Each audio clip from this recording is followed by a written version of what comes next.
Et nous enchaînons sur la table ronde suivante, ouvrir ses horizons. Donc on va faire un petit chassé-croisé. Merci.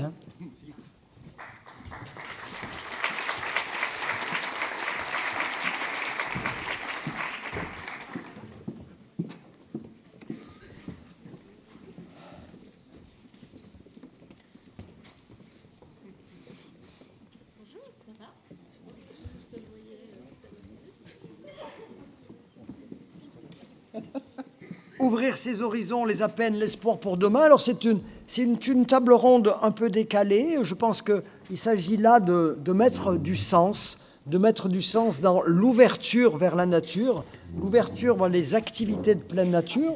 Alors on a des intervenants qui viennent d'horizons très différents, mais qui ont finalement en commun le fait d'essayer d'utiliser la nature soit comme sujet de réflexion pour montrer comment elle ouvre à de nouveaux horizons, soit d'ouvrir à de nouveaux publics pour leur donner des émotions, une manière de vivre différente et donner du sens à leur existence.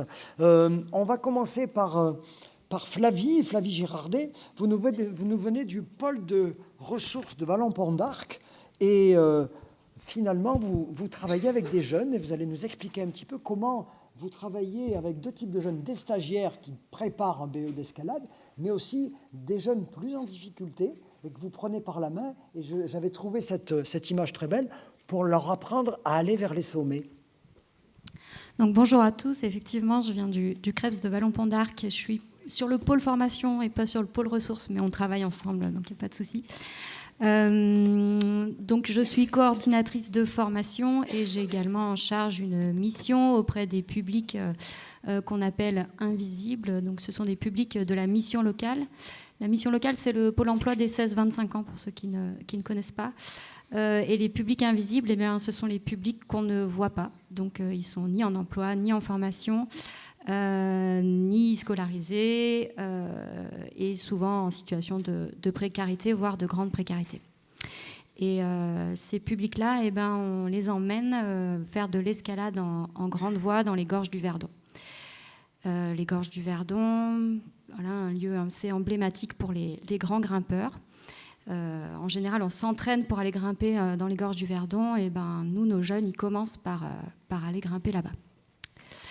Et oui, il y a cette particularité, effectivement, dans notre projet, que ces jeunes sont encadrés par des stagiaires de la formation professionnelle, diplôme d'État, escalade en milieu naturel. Comment ils arrivent à vous, ces jeunes en réinsertion, ces jeunes en difficulté? Comment ils sont identifiés? Comment ils sont fléchés? Pourquoi ils acceptent? Qu'est-ce qui fait qu'un jour, ils se retrouvent au pied de la paroi? Alors c'est tout un travail de partenariat avec la mission locale de notre territoire. En fait, on a une conseillère mission locale qui fait des maraudes, donc qui va qui va à la rencontre de ces jeunes dans les rues. Elle va même les chercher chez eux, à leur domicile. On les amène 2 journées faire de l'escalade pour prendre contact avec eux, pour les rencontrer, pour échanger, et pour qu'ils découvrent la discipline. Et puis on les mobilise sur ce projet Verdon petit à petit, en créant cette relation de confiance. Et justement, c'est facile? Comment ça se passe? Je crois que vous avez une centaine quand même, hein, c'est pas rien, vous avez une centaine de jeunes par année qui sont accueillis, encadrés. Et donc avec cette rencontre et cet échange entre d'un côté ce public-là et de l'autre des jeunes qui sont eux en projet professionnel, en projet d'excellence, puisque réussir un brevet d'escalade, c'est pas rien, ça demande une vraie mobilisation physique et psychologique. Donc cette alchimie, est-ce qu'elle prend vous avez beaucoup d'échecs, beaucoup de réussites. Expliquez-nous un peu comment ça fonctionne. Alors effectivement, on a une centaine de jeunes qui passent par nos actions du CREPS, mais par contre, on n'en a que quelques-uns qui partent effectivement dans le Verdon. Hein. On a une dizaine de jeunes par année qui partent sur le projet Verdon. Et derrière, l'alchimie, elle se crée assez facilement avec les stagiaires DE Escalade, puisque on a des jeunes qui s'occupent des jeunes. Donc, ça passe assez bien. Et puis la deuxième chose qui est assez intéressante dans cet échange, c'est que les DE Escalade sont en projet professionnel, ils ont quelque chose de fixé et ils vont vivre de leur passion. Et du coup, nos jeunes à nous se rendent compte qu'effectivement, il est possible de vivre de sa passion. Et voilà, l'échange se fait vraiment très facilement. Est-ce que vous avez l'impression aussi que le cadre lui-même, la majestuosité des gorges du Verdon, le fait d'être dans la nature, en sortant d'un milieu urbain, a aussi un effet sur la psychologie, le comportement de ces jeunes en difficulté? Mais ça, c'est certain. C'est une de nos premières difficultés, c'est de pouvoir faire sortir les jeunes du département de l'Ardèche, voire de leur village. Donc quand ils arrivent déjà, qu'ils découvrent les gorges du Verdon, c'est déjà pour eux extraordinaire. Le fait d'être en falaise et d'avoir des vautours fauves qui planent au-dessus de leur tête, voilà, ils sont immergés dans une nature, ils touchent le rocher, ils touchent la paroi, ils sont en hauteur, donc tout ça effectivement joue sur le mental et sur leur bien-être. À court terme, enfin en tout cas de manière ponctuelle, je veux dire, mais aussi de manière plus pérenne, parce que derrière, c'est de nouveau évoqué, les bienfaits ressortent encore, même une année plus tard. Vous gardez des contacts avec certaines de ces jeunes au fil des années? Vous avez un retour? C'est des bouteilles à la mer, ou au contraire, vous avez quelque chose qui vous permet de construire une relation? Alors pour certains, c'est une bouteille à la mer, effectivement. Pour d'autres, on garde contact, et puis on a certains jeunes qui rentrent dans nos dispositifs de formation professionnelle qui leur sont assez facilement accessibles. Donc voilà, moi j'ai un jeune que j'ai suivi pendant 4 ans, du coup, qui a démarré sur ces actions-là et qui est rentré en formation professionnelle, qui est maintenant diplômé et qui exerce. Donc voilà, on a des belles réussites. Et puis pour ceux pour qui ça reste une action ponctuelle, on sait quand même qu'il y a un impact.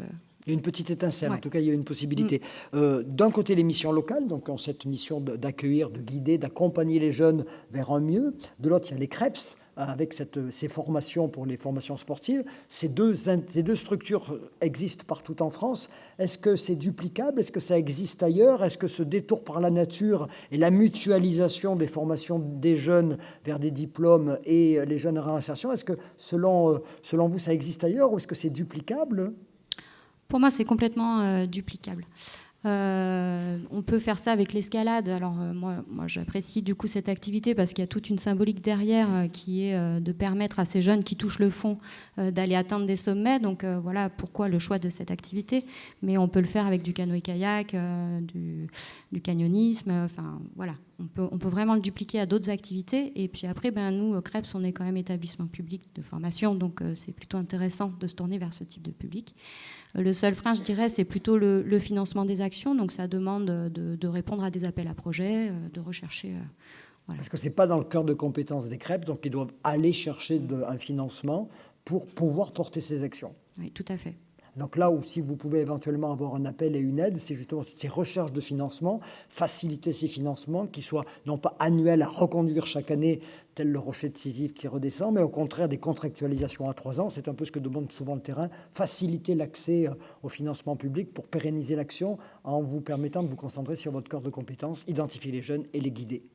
Tout à fait. Merci en tout cas de votre témoignage, Flavie. On se tourne vers Charlène.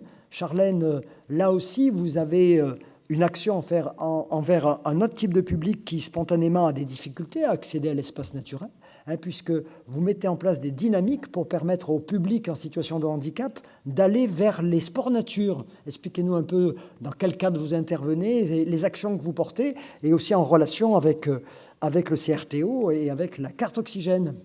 Oui, alors pour resituer un petit peu, au niveau du handicap, il y a 2 fédérations historiques, handisport du coup, qui traitent le handicap physique et sensoriel, donc déficients visuels et déficients auditifs, et sport adapté qui s'occupe du handicap mental et psychique. Voilà, donc moi je suis vraiment que handisport, donc physique et sensoriel. Pour vous donner une idée sur l'Occitanie, on a 3000 licenciés, à peu près 65% en situation de handicap, 35% de valides, puisque l'un sans l'autre, c'est pas possible. Donc on est vraiment sur de la mixité sur l'ensemble de nos pratiques. Et au niveau des sports de nature, donc handisport, on a toujours beaucoup de retard sur l'accessibilité, sur plein de choses. Donc on est vraiment là axé sur la structuration de l'offre de pratiques qui est existante et dont le public en demande, puisque après le Covid, valides et personnes en situation de handicap ont les mêmes attentes et ont besoin de retrouver la nature. Donc on a eu vraiment une demande forte après Covid. Et donc on s'attache à structurer cette pratique-là. Donc ça c'est le premier axe, et puis ensuite la rendre visible. Voilà, une fois qu'on a structuré, comment cette offre elle parvient aux personnes en situation de handicap.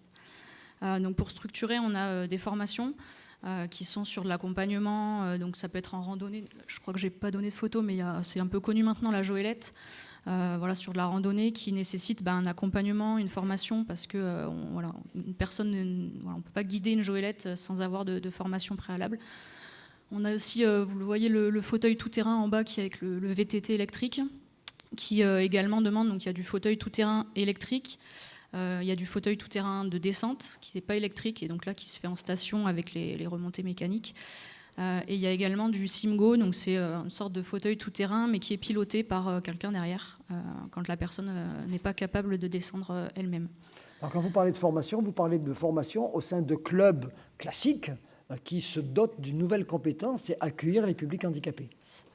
Exactement, donc ça peut être au sein des clubs classiques qui s'affilient, ça peut être également des prestataires de services qui décident de se former et qui proposent des offres sur leur temps de travail saisonnier, sur lesquels ils peuvent proposer une offre individuelle. Donc nous on les recense et on donne l'information à nos licenciés qui peuvent aller pratiquer avec ces prestataires-là. Ou alors on prend contact avec eux aussi sur nos offres à nous, nos séjours, pour pouvoir faire appel à eux sur un temps donné d'une prestation. Alors il y a la formation, il y a le savoir-faire, et puis après il y a le lieu dans lequel se déroule la pratique. Est-ce qu'il y a des conditions prérequises pour que ce type d'équipement ou ce type de produit puisse se dérouler ? Oui, et là c'est un gros chantier puisqu'on travaille sur l'accessibilité des sites, donc avec des collectivités, des offices de tourisme. La difficulté, c'est que chacun a un petit peu sa façon de voir les choses, son label, son pictogramme. Donc c'est un petit peu dur d'uniformiser. La randonnée, c'est pas forcément le premier secteur dans lequel on va chercher, puisque la Joëlette, ça passe un peu partout. Donc on va pas forcément évaluer l'accessibilité avec ce type de matériel. Par contre, le fauteuil tout-terrain, là, il y a une vraie évaluation qui est faite sur des sites, et c'est en cours de déploiement au niveau de la fédération, parce qu'il faut mesurer la piste, l'écartement de la piste, les obstacles qu'il peut y avoir, et aussi le niveau de difficulté, puisque c'est un matériel qui se prend facilement en main par nos personnes en situation de handicap, mais qui, comme tout sport, en fonction des difficultés, certaines personnes ne sont pas capables. Et nous, on a des niveaux de difficulté au sein de la fédération qu'on fait passer aux personnes en situation de handicap pour évaluer leur niveau, leur dire, niveau 1, vous pourrez y aller tout seul, niveau 2 aussi, niveau 3, c'est pas possible.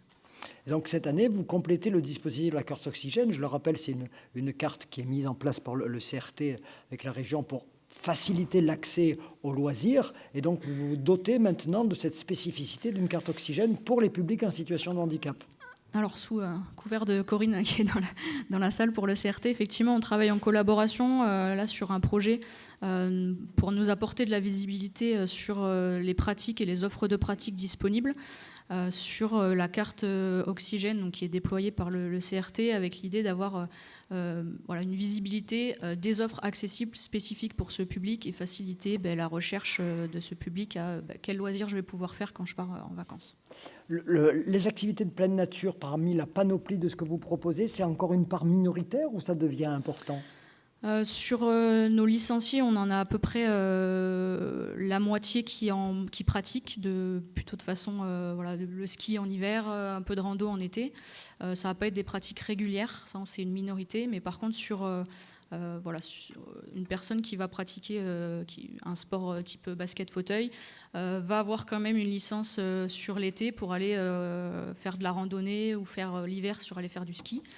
Et on remarque qu'une personne son premier sport va être du sport de nature, va en faire d'autres. Donc en fait, la variabilité de l'offre, elle est importante parce qu'une personne qui s'engage dans une pratique, en fait, elle va s'engager sur d'autres pratiques qu'elle va pouvoir découvrir et derrière, elle se licencie sur différentes activités. Dernière question, Charlène, je pense qu'on ne l'a pas évoqué, mais ce travail que vous faites, ce travail de formation, ce travail d'accompagner les personnes en situation de handicap, c'est aussi un plus pour leur qualité de vie, pour leur équilibre personnel, pour l'émotion qu'elles peuvent avoir et le plaisir qu'elles ont finalement à être avec.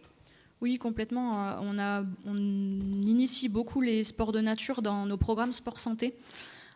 Puisque c'est des pratiques qui sont assez facilement accessibles pour nos publics, puisque n'importe quel type de public et type de handicap, on a du matériel. Voilà, le matériel est différent, mais en tout cas, on en a, et donc ça permet une accessibilité assez facile.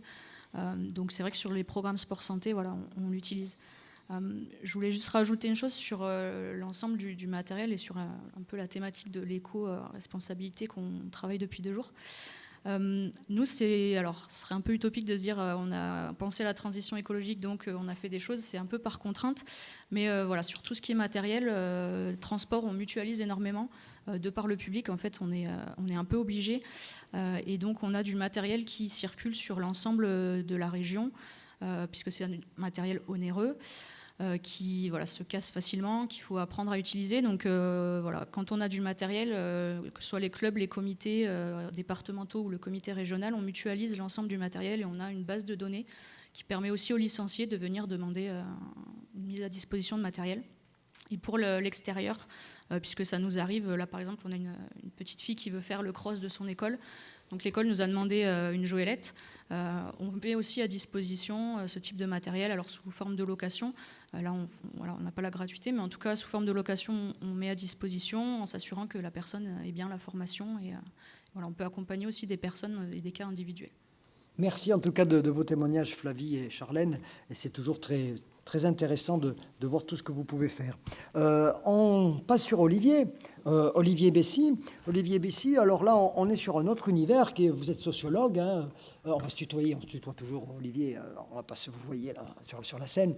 Donc, tu es quelqu'un qui a beaucoup réfléchi, d'abord parce que tu étais sportif, tu as été trailer, tu as beaucoup fréquenté le monde de l'outdoor, et tu as essayé de le penser, ce monde de l'outdoor, et d'essayer de comprendre pourquoi, il y a 30 ans, on courait sur la route, pourquoi on avait beaucoup de loisirs urbains, pourquoi tout à coup et progressivement, finalement, on s'est tourné vers la nature et on a délaissé le bitume pour aller vers les espaces plus naturels et parfois outrepasser ses limites et aller faire des grands défis. Oui, merci Serge. Avant de répondre à ta question, je voudrais remercier le CRT, toute son équipe et la ville de Millau et toi Serge pour l'animation. Merci de m'avoir invité. Et puis bonjour à tous quand même, aussi avant. Et vous dire qu'il y a 20 ans, à Millau, en 2003, il y avait les premières assises nationales du loisir et du tourisme sportif de nature qui posaient un peu les mêmes questions sur lesquelles on a débattu pendant ces 2 jours. Mais ces questions ont aujourd'hui une acuité, je trouve, encore plus importante parce que le monde a bougé, nous sommes dans un monde en transition. Et c'est vrai que les questions qu'on se posait il y a 20 ans, on se les pose avec plus de force aujourd'hui. Et je pense que le monde des APN est passé, on l'abordait hier, plus sur un prisme sportif et récréatif. Aujourd'hui, on est passé à un prisme plus territorial. C'est-à-dire que c'est le territoire qui est premier. Et donc, il y a vraiment des nouveaux enjeux économiques, socioculturels, environnementaux, territoriaux, politiques qu'il faut absolument éclairer pour tracer les nouveaux horizons, je dirais, du développement territorial via les APN.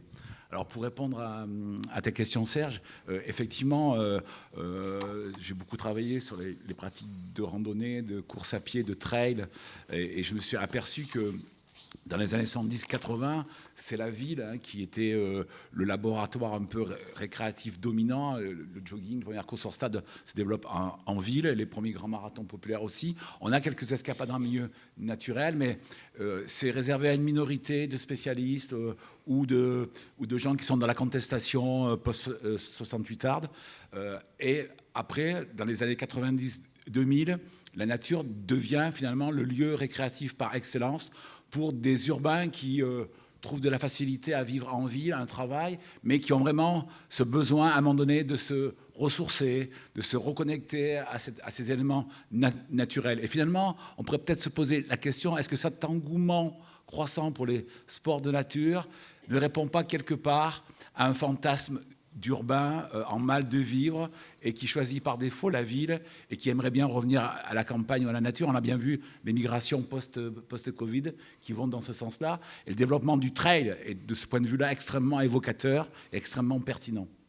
Oui, c'est vrai que le développement des activités de pleine nature, on est passé d'organisation de sport performance qui était focalisée sur l'exploit sportif à finalement une aventure personnelle, une aventure partagée avec un territoire. Et de nombreux territoires, on l'a vu aux Templiers, on l'a vu ailleurs, racontent une histoire et enracinent les gens dans des nouvelles valeurs. C'est ce que tu essayes aussi de démontrer. Tout à fait. Je pense que l'hypermodernité sportive qui a généré de l'ultra et des épreuves où on cherchait à être extrêmement performant existe toujours, bien entendu. On a de très beaux exemples. Mais je pense qu'il y a effectivement aussi une nouvelle tendance qui vise à tisser un rapport à la nature plus sensible, plus authentique, plus simple, plus sobre, de manière à finalement s'approprier la nature, être dans l'immersion et pas que dans la domination, vivre une réelle expérience intense, mémorable. Et je crois que ça, c'est ce qui est premier aujourd'hui chez les personnes qui s'investissent dans n'importe quel sport de loisirs de nature. Et particulièrement, je travaille dessus, dans la randonnée. On voit bien le succès de la randonnée, du trail, voire même du vélo, hein, sous toutes ses formes. Alors aujourd'hui, les enjeux sont grands pour les territoires. Beaucoup de territoires veulent développer les APN, les activités de pleine nature.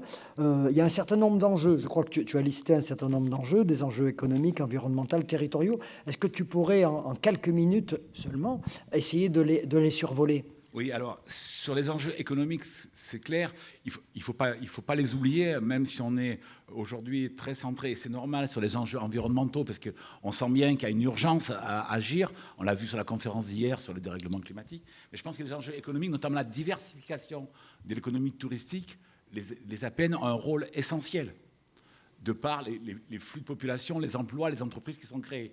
Développer une économie sociale et solidaire aussi, ce sont des leviers extrêmement intéressants. Et reconvertir des zones déshéritées en reconversion. Je pense que là, on le voit lorsque des industries sont parties, que ce soit à Briançon, avec les usines Péchinet, ou même en Ariège. Voilà, il y a vraiment cette reconversion que permettent les APN. Deuxième type d'enjeu, les enjeux socioculturels.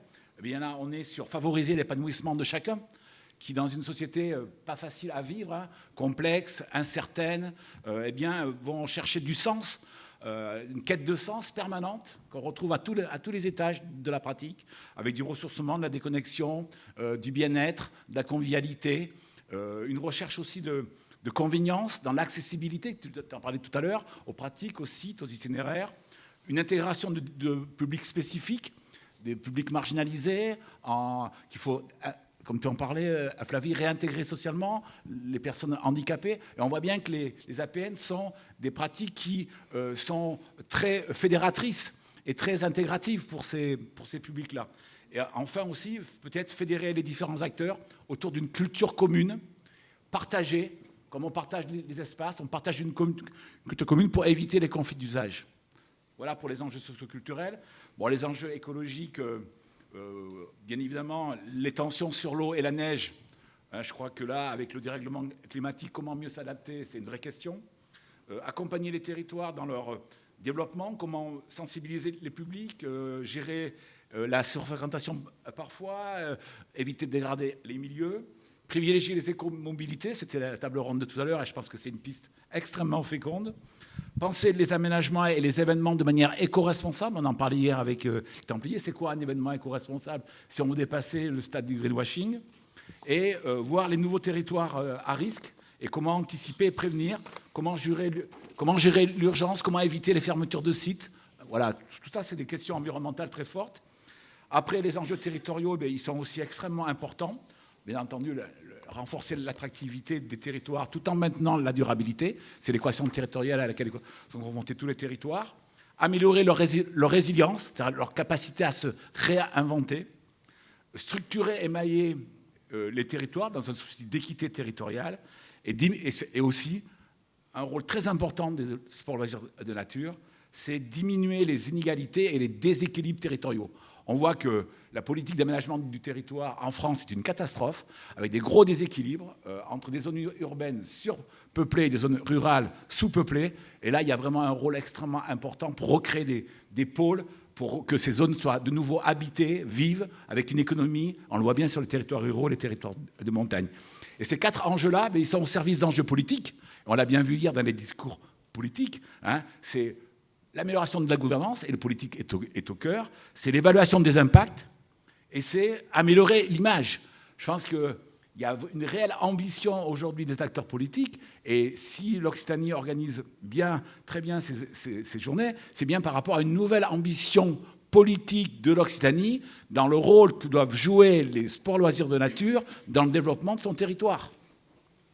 Voilà, pour faire vite sur les enjeux. Merci Olivier, on y reviendra peut-être un peu dans la discussion ultérieurement. Et je passe la parole à Pierre Torrente. Pierre, vous avez de très nombreuses casquettes, Pierre, mais il y a quelque chose qui était intéressant dans notre discussion et qui est une phrase un peu en rupture par rapport à ce que l'on a entendu jusqu'à présent. Vous m'avez dit le tourisme n'est pas toujours la meilleure solution pour un essor harmonieux d'un territoire.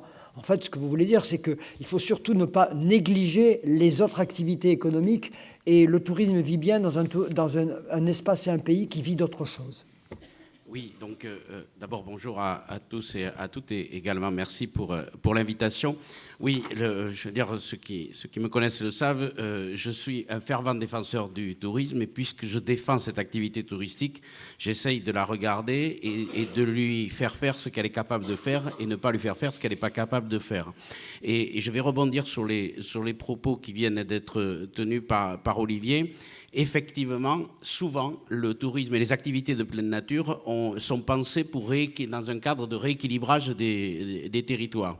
Sauf que utiliser les activités de pleine nature au service d'un développement d'un territoire, ça suppose certes des activités de pleine nature, mais ça suppose un certain nombre de facteurs qui doivent venir à côté. Alors je pense très basiquement à tous les services, ça peut être l'épicerie, la boulangerie, enfin un certain nombre d'éléments, les moyens de transport. Je vais prendre juste un élément. On travaille beaucoup à l'université de Toulouse, on travaille beaucoup avec un certain nombre de partenaires qui sont dans la salle sur la randonnée.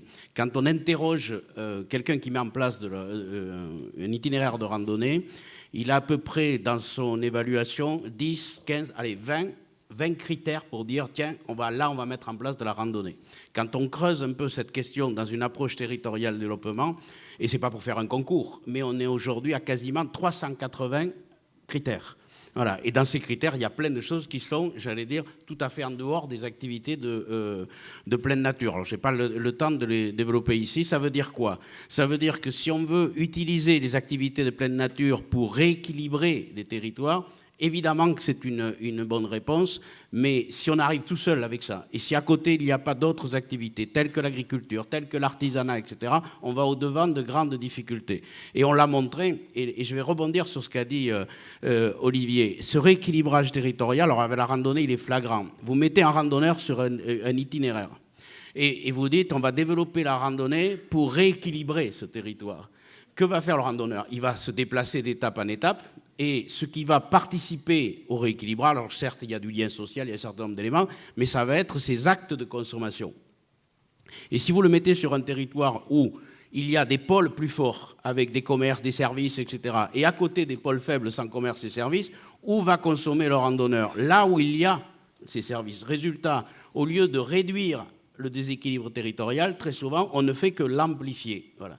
Et donc, on obtient un résultat tout à fait inverse. Ça, c'est le premier élément. Deuxième élément, et ça, c'est une réflexion qui est propre à l'activité touristique, on a eu tendance à imaginer que ce qui allait organiser le tourisme sur un territoire, c'était la notion et le concept de station. La station est un élément extrêmement polarisant. Et si on prend les zones de montagne, et si on prend les Pyrénées, on a en plus mis la station en haut. Voilà. Et donc, du coup, qu'est-ce qui se passe sur le bas de vallée? Et on avait, si je prends l'exemple de la montagne, on avait la station, alors avec l'activité neige qui polarisait sur le haut de la vallée, et les activités de pleine nature avaient comme mission, je le dirais, avec que ce soit le moniteur de pêche, d'escalade, etc., d'atomiser un petit peu l'activité touristique sur l'ensemble de la vallée. Donc là, ça pose deux questions. Pour développer un territoire, faut-il le polariser ou faut-il, je dirais, atomiser sur l'ensemble du territoire? Donc ça, c'est à la fois des questions d'aménagement et c'est à la fois des questions politiques. Qu'est-ce qu'on veut faire de l'aménagement et comment on veut faire l'aménagement du territoire? Et deuxièmement, est-ce qu'aujourd'hui, si on travaille, et c'est ce qui a tendance à se faire, alors si on prend encore les zones de montagne, ben le ski connaît des difficultés, on dit on va remplacer par des APN. Mais est-ce que ça veut dire que les APN doivent être organisés autour d'une station C'est une question qu'il faut poser. Par contre, la réponse n'est pas aussi immédiate qu'on a l'air de le penser. En tout cas, un randonneur qui aime la randonnée vous dira qu'il n'aime pas randonner sous les pylônes. Oui, mais j'allais dire, ça c'est une approche, mais pour l'instant, je me situais et je me situe de l'autre côté. Ça c'est une vraie, j'allais dire une vraie question.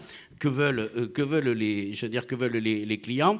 Mais avant tout, on est là pour l'horizon de demain. Est-ce que les APN deviennent un outil de développement territorial ou ils deviennent une réponse à une appétence de certains clients? Et donc ça pose aussi la question, est-ce que ces territoires qui vont développer les APN deviennent des espaces de loisirs pour urbains, ou est-ce qu'ils deviennent des espaces de vie à part entière dans lesquels les APN peuvent générer de la valeur ajoutée pour participer au développement? Voilà les questions que l'on a intérêt à se poser en avant, parce qu'effectivement, aujourd'hui, il y a une forte demande et la pandémie nous a amené ce surplus de demande.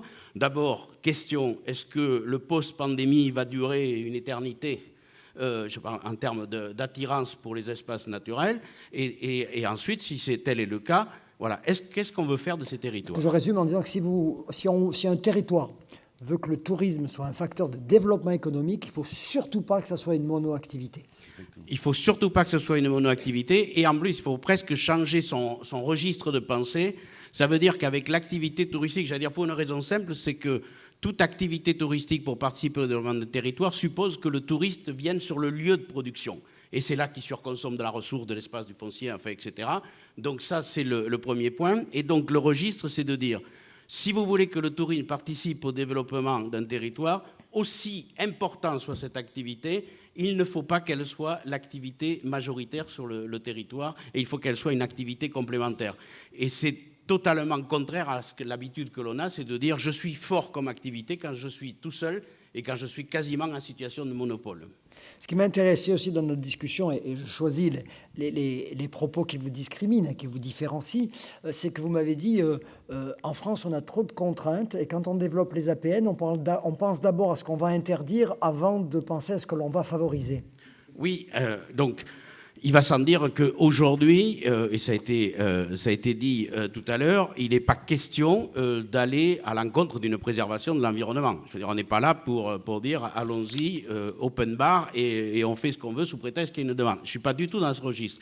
Il n'empêche que, effectivement, aujourd'hui, et on le voit hier, je rentre du parc naturel du Luberon où on travaillait sur les questions de surfréquentation dans les territoires, et on voit bien que la gestion des flux va devenir une réponse, mais la réponse, on peut l'aborder de deux façons. Soit on l'aborde, comme c'est souvent le cas, et je ne porte pas de jugement, mais dans une réponse de très court terme, ça va être l'arrêté municipal qui va interdire d'eux, ça va être le parc national qui va interdire d'eux, comme je dis souvent, à une époque au président du Parc national des Pyrénées, je lui disais, est-ce que tu ne peux pas, à un moment donné, à l'entrée du parc, nous dire ce que l'on a le droit de faire plutôt que nous dire ce qu'il est interdit de faire, voilà.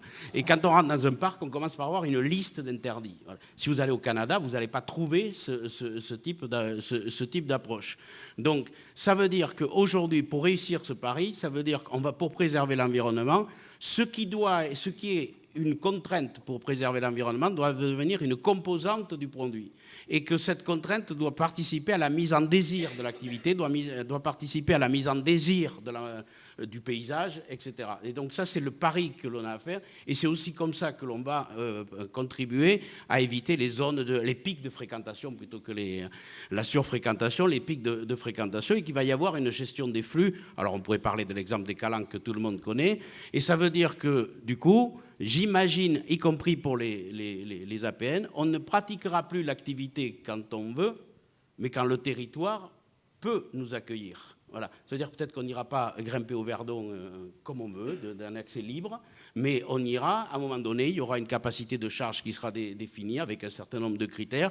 Et je voulais y aller mardi, ben, il n'y a plus de place mardi, j'irai mercredi. Voilà. Et le fait de ne pas y aller quand on veut va avoir des conséquences, et c'est le pari que l'on peut faire, les Américains sont plutôt bons là-dessus, ça va permettre d'abord de respecter le lieu, parce que j'y vais pas comme je veux, Et on m'explique pourquoi je ne peux pas y aller. Si je ne peux pas aller, je reprends l'exemple du Verdon, parce que tu l'as pris, si je ne peux pas y aller, c'est parce que pour des questions environnementales, de faune, etc., il y a trop de monde, pour des questions de gestion de déchets, pour des questions de bruit, pour des questions de stationnement. Enfin, on m'explique tout ça.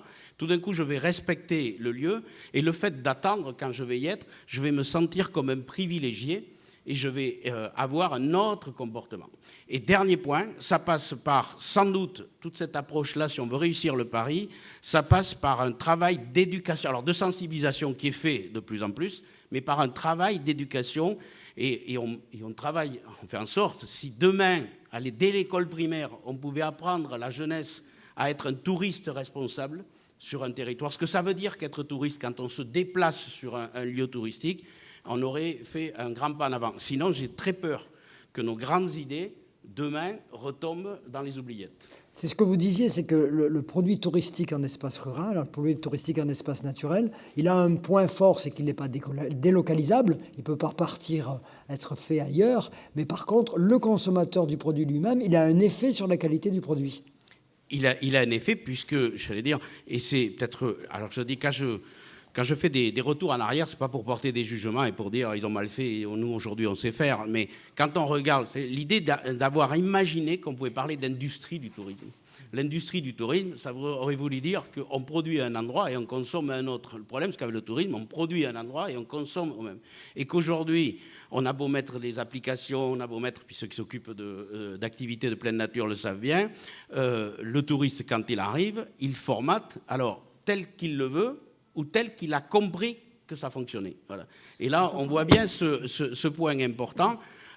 Et on l'a vu dans le post-pandémie, on a dit, les gens, ils font n'importe quoi. Ils vont à la montagne, ils vont à la nature, ils font n'importe quoi. Mais peut-être qu'ils n'avaient pas tout à fait les codes pour fonctionner. Et qu'aujourd'hui, fonctionner en montagne, et si je me fais un petit zoom sur un autre espace, beaucoup travaillé à l'international. On avait trouvé la solution à l'international. On avait inventé un hôtel-club, on mettait les touristes dans un endroit bien fermé, et comme ça, là, ils avaient les codes. Par contre, ils étaient incapables de sortir à l'extérieur parce que culturellement, on n'avait pas les codes, etc. Et aujourd'hui, on retrouve un petit peu ce même scénario. Donc, je crois très fort à l'éducation, très fort à la sensibilisation. Sinon, on va créer, je dirais, un lieu de consommation supplémentaire. Et les espaces ruraux et montagnards n'ont pas le privilège ou le luxe de pouvoir être simplement un réceptacle de clientèle urbaine qui viendrait consommer une nature. Ils ont besoin d'outils de développement parce que ce sont des territoires qui connaissent des difficultés, mais dont moi je parie sur un avenir assez propice. Merci Pierre, alors merci d'être venu. Donc, je ne vais pas vous laisser garder le micro une minute. Vous êtes quand même président d'Eldorando. Parlez-nous un peu de l'édition 2023 à une minute. Oui, effectivement, dans mes heures perdues, je préside le festival Eldorando et Olivier est en charge de l'éco-responsabilité dans ce festival. Donc c'est un rassemblement qui aura lieu cette année, donc du 26 au 29 mai de 2023, à Arens-Marsous dans les Hautes-Pyrénées. Et cette année, ça tombe parfaitement bien puisque la thématique, donc autour de la randonnée, on développe l'ensemble des activités et on propose une connaissance de l'ensemble des activités de pleine nature. Mais cette année, la thématique, c'est la montagne pour tous. Et donc avec l'accessibilité au plus grand nombre de la montagne, et la montagne est partagée sur l'ensemble des conflits d'usage. Et j'espère que vous pourrez venir nombreux. Et il y a même la possibilité d'avoir un stand si vous le souhaitez. Et là, une des nouveautés de cette année, c'est que les deux grandes fédérations nationales, que sont la Fédération française de randonnée et la Fédération française des clubs de montagne, nous ont rejoints dans cette organisation. Donc j'espère vous retrouver au mois de mai à Arens-Marsous. Arens-Marsous, ce joli petit pays après Lourdes, au pied du col d'Aspin et de la Hourquette. C'est vraiment magnifique. C'est vraiment magnifique. On y a organisé des beaux championnats de France de montagne. Olivier, pour conclure, avant de passer la parole à la salle, pour respecter notre chrono. Dans la plus belle vallée des Pyrénées, le Val d'Azun, la seule vallée est-ouest, avec des lumières phénoménales. Tout près de l'Espagne. Juste par rapport à des choses que j'ai entendues pendant ces 2 jours et sur lesquelles je n'ai pas pu intervenir là tout de suite, c'est par rapport à cette transition dans laquelle chacun essaye de rentrer. La thématique des journées, c'était s'adapter pour durer. Je pense que la transition d'adaptation, bien entendu, elle est nécessaire, mais pensez que uniquement en s'adaptant, et notamment en s'adaptant sur le plan technologique ou sur le plan marketing sera suffisant? Non, on le voit bien sur les stations de montagne, le solutionnisme technologique des canons à neige, il va durer un certain temps, mais demain, ça va plus fonctionner. Passer d'une transition d'adaptation à une transition de rupture, ça a été dit par le président du CRT, c'est compliqué parce que ça nécessite des gros changements. On passe en silence les résistances et c'est juste pas possible. Donc je crois qu'il faut être dans une position intermédiaire, une transition intermédiaire, hybride, que j'appelle une transition territoriale, responsable, où on travaille le développement territorial en premier, avant le développement touristique, ou en tout cas on intègre le développement touristique dans le développement territorial plus global. Et là, du coup, ça permet au territoire de plus être uniquement des terrains de jeu, mais des terrains habités, des montagnes vivantes. Ce n'est pas une rupture, c'est une évolution volontaire, mais rapide. Voilà, et pour être en chemin. Pour être en chemin, exactement, exactement. Mesdames, Messieurs, quelques questions à Flavie, Charlène, Pierre ou Olivier? Oui, bonjour, Fred de Languedoc Nature. J'ai bien aimé les échanges ce matin parce que ça fait émerger l'idée de comment on habite un territoire plutôt que comment on l'exploite, comment on en fait un spot de pratique. Donc ça me semble vraiment important. Nous, dans nos séjours, on essaye de mettre en avant tout le territoire. L'activité, elle s'impose d'elle-même, qu'on pratique le vélo, le VTT ou la randonnée, mais comment on perçoit le territoire, comment on va à la rencontre des gens qui y habitent, quels récits ils vont donner de leur territoire, ça nous semble vraiment le plus important. Et c'est vraiment... excusez-moi. Et l'allusion au colloque d'il y a 20 ans, c'était vraiment un élément important pour nous, parce que c'était le socle de notre aventure personnelle. À travers notre agence. Merci de ce témoignage. Merci Frédéric. Autre interrogation, autre question? Bien, écoutez, on enchaîne sur la dernière table ronde de la matinée. Merci Charlène, merci Flavie, merci Olivier, merci Pierre.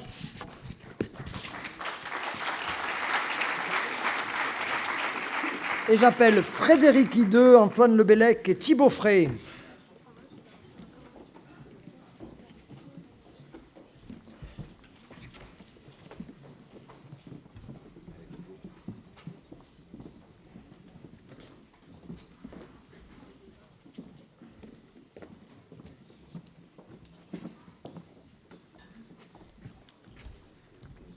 Alors, pour présenter cette table ronde, on pourrait se dire, mais qu'est-ce que les Jeux Olympiques 2024 font dans des journées qui parlent des activités de pleine nature?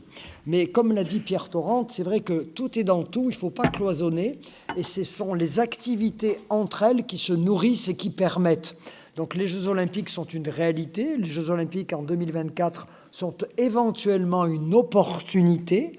Comme toute opportunité, si on ne sait pas la saisir, si on ne s'y prépare pas, elle filera aussi vite qu'elle l'est passée et on risque de n'en voir que les éventuels désagréments sans en ressentir les effets, et je dirais les effets durables. Pour tous ceux qui ont vécu dans des sites comme Grenoble ou Albertville, on a quelques éléphants blancs ici ou là qui sont restés, et par-delà les récits et l'émotion que ça a laissé dans les souvenirs de ceux qui l'ont vécu, l'effet économique induit est parfois plus diffus, ou en tout cas moins direct. Alors aujourd'hui, pour parler de la manière dont on se prépare à faire fructifier cette opportunité, j'appelle Frédéric. Frédéric, vous êtes... directeur de l'Office de tourisme de Millau, on se tutoie aussi Frédéric, donc tu es chez toi ici et tu as essayé de prendre à bras-le-corps cette opportunité, de te dire tout seul je ne vais pas arriver, on va créer une dynamique locale, on va structurer l'offre, mais on va essayer de travailler à plusieurs.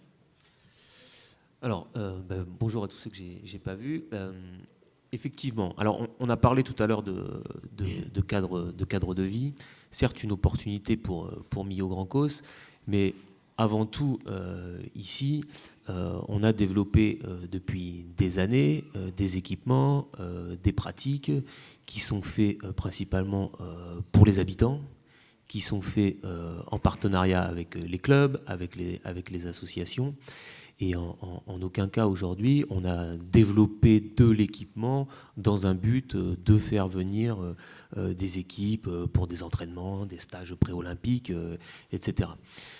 L'idée, c'est de toute façon, il y a à un moment donné un coup de projecteur qui va être mis sur la France en 2024.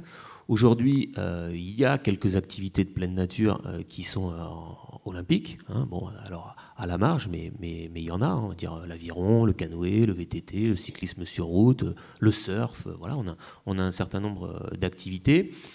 Donc, il va y avoir une mise en lumière.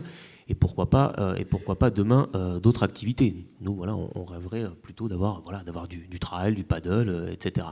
Après, on est aujourd'hui dans deux choses complètement différentes parce que nous, déjà, on est plutôt en lien avec le tourisme. Donc, on en a parlé tout à l'heure. Nous, on vend de l'expérience, on vend de l'aventure, on vend de l'immersion.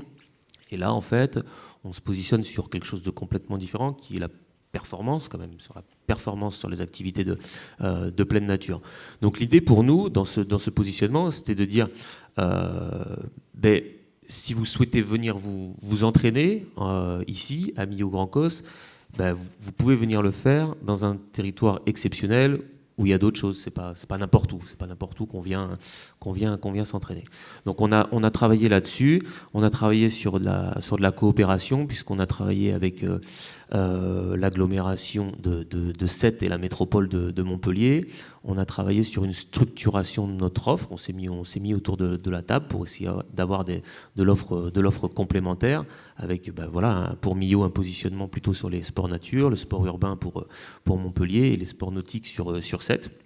Donc ça nous a permis d'enclencher une dynamique de partenariat. Alors certes, il y a cette réflexion sur les JO, d'essayer d'accueillir des délégations, mais finalement, ça nous a surtout permis de travailler ensemble, de créer des événements. On parlait tout à l'heure de la jeunesse, de créer des événements pour nos écoles, de pratique APN, de faire découvrir à travers des stages, etc.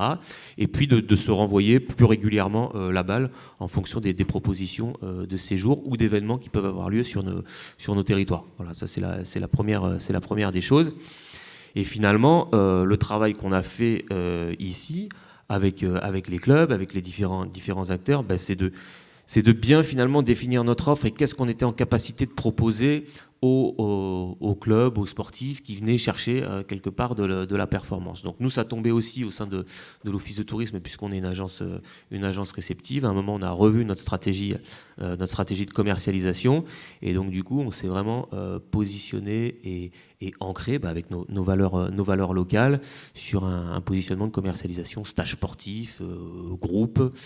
Voilà, donc ça nous a permis aujourd'hui de mieux connaître nos équipements, savoir comment mettre en marché aussi nos équipements parce que c'est pas toujours facile quoi entre les équipements qui sont pour les clubs, pour les habitants, ce qu'on va pouvoir vendre, etc. Donc on travaille là-dessus. Et c'est vrai que finalement, pour l'instant, ce que nous apporte le JO, c'est plus de la structuration et être en capacité d'accueillir des gros sportifs, des stages, etc. Et pas forcément d'aller sur un niveau international, j'ai envie de dire, qui nous intéresse certes, mais qui n'est pas la priorité pour nous. L'escalade, je crois que vous voulez essayer d'avoir un site d'escalade qui permette de faire de la préparation pour éventuellement quelques délégations ? Oui, alors on apprend aussi. C'est vrai que certaines délégations sont venues voir. On essaye de faire venir, mais finalement on crée des contacts pour d'autres stages qui ne seront pas forcément pendant les Jeux Olympiques, mais plutôt ils reviendront de poste pour venir en falaise plutôt que de venir en indoor qui est discipline. Donc on le travaille. C'est pareil pour le VTT, mais après nous on a fait le choix très clairement. Le VTT, la piste précise qu'il faut pour l'entraînement pour les JO, on n'a pas ça à Millau, mais on n'a pas choisi de mettre 1 euro pour aller pour aller avoir la piste qu'il faut. Non, on a développé des pistes de descente, d'enduro avec les clubs locaux. On a la chance d'avoir des riders au niveau mondial sur le VTT. Bon, c'est plutôt en DH, mais on s'appuie là-dessus. Et on a naturellement des clubs après qui viennent s'entraîner. Alors, la flamme olympique va traverser l'Occitanie. Est-ce que ça va passer à Millau? Est-ce que c'est une dynamique locale que vous allez enfourcher? Alors, oui, la flamme olympique passera à Millau dans le cadre de notre partenariat avec Montpellier 7 Millau. Donc, nous, on trouve ça génial. Les valeurs de l'olympisme, c'est quand même la paix, le partage, l'échange. Donc on va faire une grosse fête du sport autour de la flamme à Millau, principalement avec les enfants, avec les habitants, avec les clubs, avec tout le monde. Merci Frédéric. On va se diriger vers le plateau de la Calme, on va se diriger vers la Cerdagne et vers Font-Romeu. C'est vrai qu'aujourd'hui, quand on parle Jeux Olympiques, et ceux de ma génération pense à Colette Besson, pense à cette préparation, pense à toutes ces médailles, à tous ces sportifs qui vont sur ce fameux stade là où les plus grands champions de la planète se croisent, se respectent, s'entraînent dans une belle confrontation. Jeux Olympiques et Font-Romeu, c'est quasiment synonyme. Aujourd'hui, vous êtes aussi dans la dynamique. Donc, expliquez-nous votre positionnement et comment 2024 sera une continuité et une opportunité. Oui, bonjour à toutes et à tous. Effectivement, la particularité de Font-Romeu, c'est que on me pose souvent la question, qu'est-ce que va changer Paris 2024 à Font-Romeu ? Pas grand-chose. Pas grand-chose, bizarrement, parce que le centre, il a été construit en 67 pour préparer les Jeux de Mexico, préparer les équipes de France aux Jeux de Mexico. Et donc, là, depuis plus de 50 ans, l'histoire même de Font-Romeu et de ce centre, c'est justement d'accueillir toute la planète sportive, les équipes de France, évidemment, mais d'être dans cette activité d'accueil de délégations, de préparation de grands événements. Donc pour nous, pas une grosse révolution en soi. Maintenant, évidemment, des opportunités, parce que comme partout, comme sur tous les territoires, Paris 2024 a apporté des opportunités de structuration, de financement, de développement. Et donc, pour le territoire de Font-Romeu, la question de l'héritage des Jeux s'est posée aussi, quoi. Alors, la question de l'héritage, c'est un mot qu'on entend souvent, l'héritage des Jeux, voilà, ça va être une grande chance. Il faut déjà se poser la question de ce qu'il y a derrière. Et en fait, c'est une définition ou en tout cas une prise en compte qui est assez récente de la part du Comité international olympique, qui était très focus, vous l'avez dit tout à l'heure, dans un premier temps sur les villes hautes, sur les infrastructures sportives évidemment, sur les infrastructures de transport, sur les transformations. Et puis petit à petit, ça s'est élargi sur des dimensions plus sociales, environnementales, éducatives. Et donc, il y a un plan effectivement de Paris 2024 là-dessus. Il y a un plan gouvernemental aussi qui est là-dessus. Et avec des dimensions aussi sur l'image des territoires, l'image de la France à l'international, le rayonnement, l'accueil touristique de délégations. Et donc sur Font-Romeu, au-delà de l'activité traditionnelle du centre, qui est existante, 2022, c'est 28 nations différentes, dans 28 sports différents qui sont venus au centre. Donc l'activité, elle est là. Mais on a travaillé avec le territoire sur un projet de territoire, notamment sur la dimension VTT, en créant le fameux stade dont tu parlais, XCO, voilà, sur le territoire, qui est une installation qui n'était pas existante. Donc format olympique, 2 stades portés par les 2 communautés de communes, Pyrénées-Cerdagne et Pyrénées-Catalanes, à la fois pour s'inscrire dans cette dynamique des Jeux, saisir l'opportunité de financement qui était existante de par notamment l'ANS, mais aussi la région Occitanie qui a mis des billes sur la création de ces stades. Agence nationale du sport, pardon, qui a apporté des financements dans le cadre des centres de préparation aux Jeux, les fameux CPJ. Et donc, répondre, moi, à ma problématique d'accueil d'équipes, effectivement, de haut niveau, être dans la cible et donc pouvoir préparer ces équipes en VTT, mais c'est aussi un projet de territoire pour les socioprofessionnels, parce que ce stade et ces stades, ils auront une vocation forcément touristique, forcément d'encadrement, de formation. Je fais le lien avec la formation et l'activité intrinsèque des CREPS, puisqu'on est un CREPS, Montpellier Font-Romeu.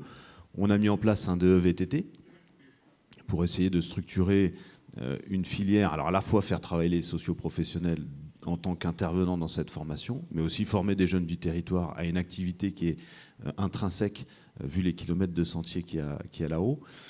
Et puis, dimension aussi éducative, structuration des clubs. Donc voilà, je pense que c'est un des exemples. Le projet VTT qu'on met en place autour de Paris 2024, du haut niveau, d'un centre historique qui est sur cette activité, avec je pense que ça correspond à cette notion d'héritage qui est de dire on va au-delà de ça et on essaye de travailler la dimension territoriale, éducative, professionnelle, l'emploi à travers ces stades VTT. On voit là, sur l'image, on voit le stade et derrière les infrastructures. Aujourd'hui, les infrastructures, vous les gérez. Pour autant, elles ne peuvent pas accueillir tous les sportifs. Parfois même, elles sont en deçà de ce que peuvent demander les sportifs en termes de qualité d'hébergement ou de services associés. Comment vous travaillez avec le réseau des hébergeurs et des prestataires ? C'est chaque club ou chaque nation se débrouille, ou vous essayez de fédérer en travaillant avec les acteurs locaux comme l'Office du tourisme ? Alors, on travaille de fait avec ce qu'on disait, avec le territoire. Moi, j'ai à peu près 20% des stagiaires qui viennent au CNEA qui sont logés à l'extérieur, donc qui consomment de l'hébergement extérieur et qui viennent juste consommer de l'installation sportive au Krebs. Donc on travaille effectivement avec le territoire, avec les hébergeurs. Le centre, il faut quand même le rappeler, je ne l'ai pas rappelé, il est à 1850 mètres. Donc la planète entière vient à Font-Romeu parce qu'on est à 1850 mètres et donc il y a des bénéfices de l'altitude sur la préparation et la performance sportive. Donc ça, c'est un élément important. Et puis, on a une densité effectivement d'installations sportives qui est exceptionnelle, dans un cadre exceptionnel. On est au cœur du parc naturel régional des Pyrénées catalanes. On sait que les sportifs, ils viennent aussi pour le cadre, l'environnement, le climat, le soleil. Enfin voilà, ceux qui connaissent ce territoire savent combien il est riche et intéressant. Et c'est peut-être là, en tout cas, qu'on a un peu leurré si je peux faire une petite critique sur l'inscription des CPJ, des centres de préparation au jeu, en faisant croire à la France entière à l'époque, mais c'était valable pour les autres éditions des Jeux. Vous allez pouvoir accueillir des délégations olympiques. Et donc il y en a qui ont été très, j'allais dire, pragmatiques, comme tu l'as dit. C'est pas forcément la vocation première du territoire, mais ça peut créer des opportunités. Maintenant, c'est quand même un cahier des charges très précis. Et il ne faut pas s'imaginer que toutes les équipes, toutes les nations, parce que moi, je n'ai pas de place à Font-Romeu, effectivement, je suis booké, Thibaut pourra en parler, elles vont pouvoir être accueillies à Millau, à Sète ou à Béziers, parce qu'il y a forcément un cahier des charges derrière. Donc il y a eu un peu de peut-être d'illusion dans l'inscription des territoires dans la dynamique centre de préparation au jeu. Pour autant, ça peut créer des opportunités. Et moi, sur le centre, j'accueille des équipes de très haut niveau, mais j'accueille aussi les scolaires, le PS, les STAPS, les clubs du territoire. Et finalement, le mix des pratiques, il est tout à fait possible. Et effectivement, je pense qu'il y a des équipes, et c'est l'opportunité peut-être qu'il faut saisir, puisqu'il y a toute la planète qui va venir en France, une partie de la planète qui va venir en Occitanie. Il y a des nations qui vont découvrir des sites exceptionnels, des opportunités. Pour certains sports, un simple gymnase suffit. Je prends l'exemple du tennis de table. Voilà, vous avez un gymnase, vous aménagez. C'est pas forcément très cher. Et vous allez avoir un gymnase à lui proposer à Millau. Une équipe va venir parce qu'elle va être intéressée effectivement en complément pour pratiquer l'escalade, la nature, être dans un cadre naturel exceptionnel. Donc il faut pour autant saisir ces opportunités, mais il ne faut pas se leurrer sur le fait que demain on va accueillir toute la planète partout en Occitanie. Quel regard le directeur du Krebs de Font-Romeu porte sur les activités de pleine nature ? Quelle interaction vous avez sur le réseau de sentiers ? On sait qu'aujourd'hui, les athlètes, bien sûr, ils vont souvent sur ce stade, mais ils vont vers le plateau de la Calme, ils vont autour du lac de Matmal, ils montent au Carlite, enfin bref, ils utilisent les sentiers. Est-ce que c'est un espace naturel sur lequel vous êtes en interaction ? Vous prescrivez aux collectivités tel type d'équipement ou d'autres ? Parlez-nous un peu de ce dialogue sur la structuration, de ce qui fait la qualité de votre offre. Alors, c'est aussi une des...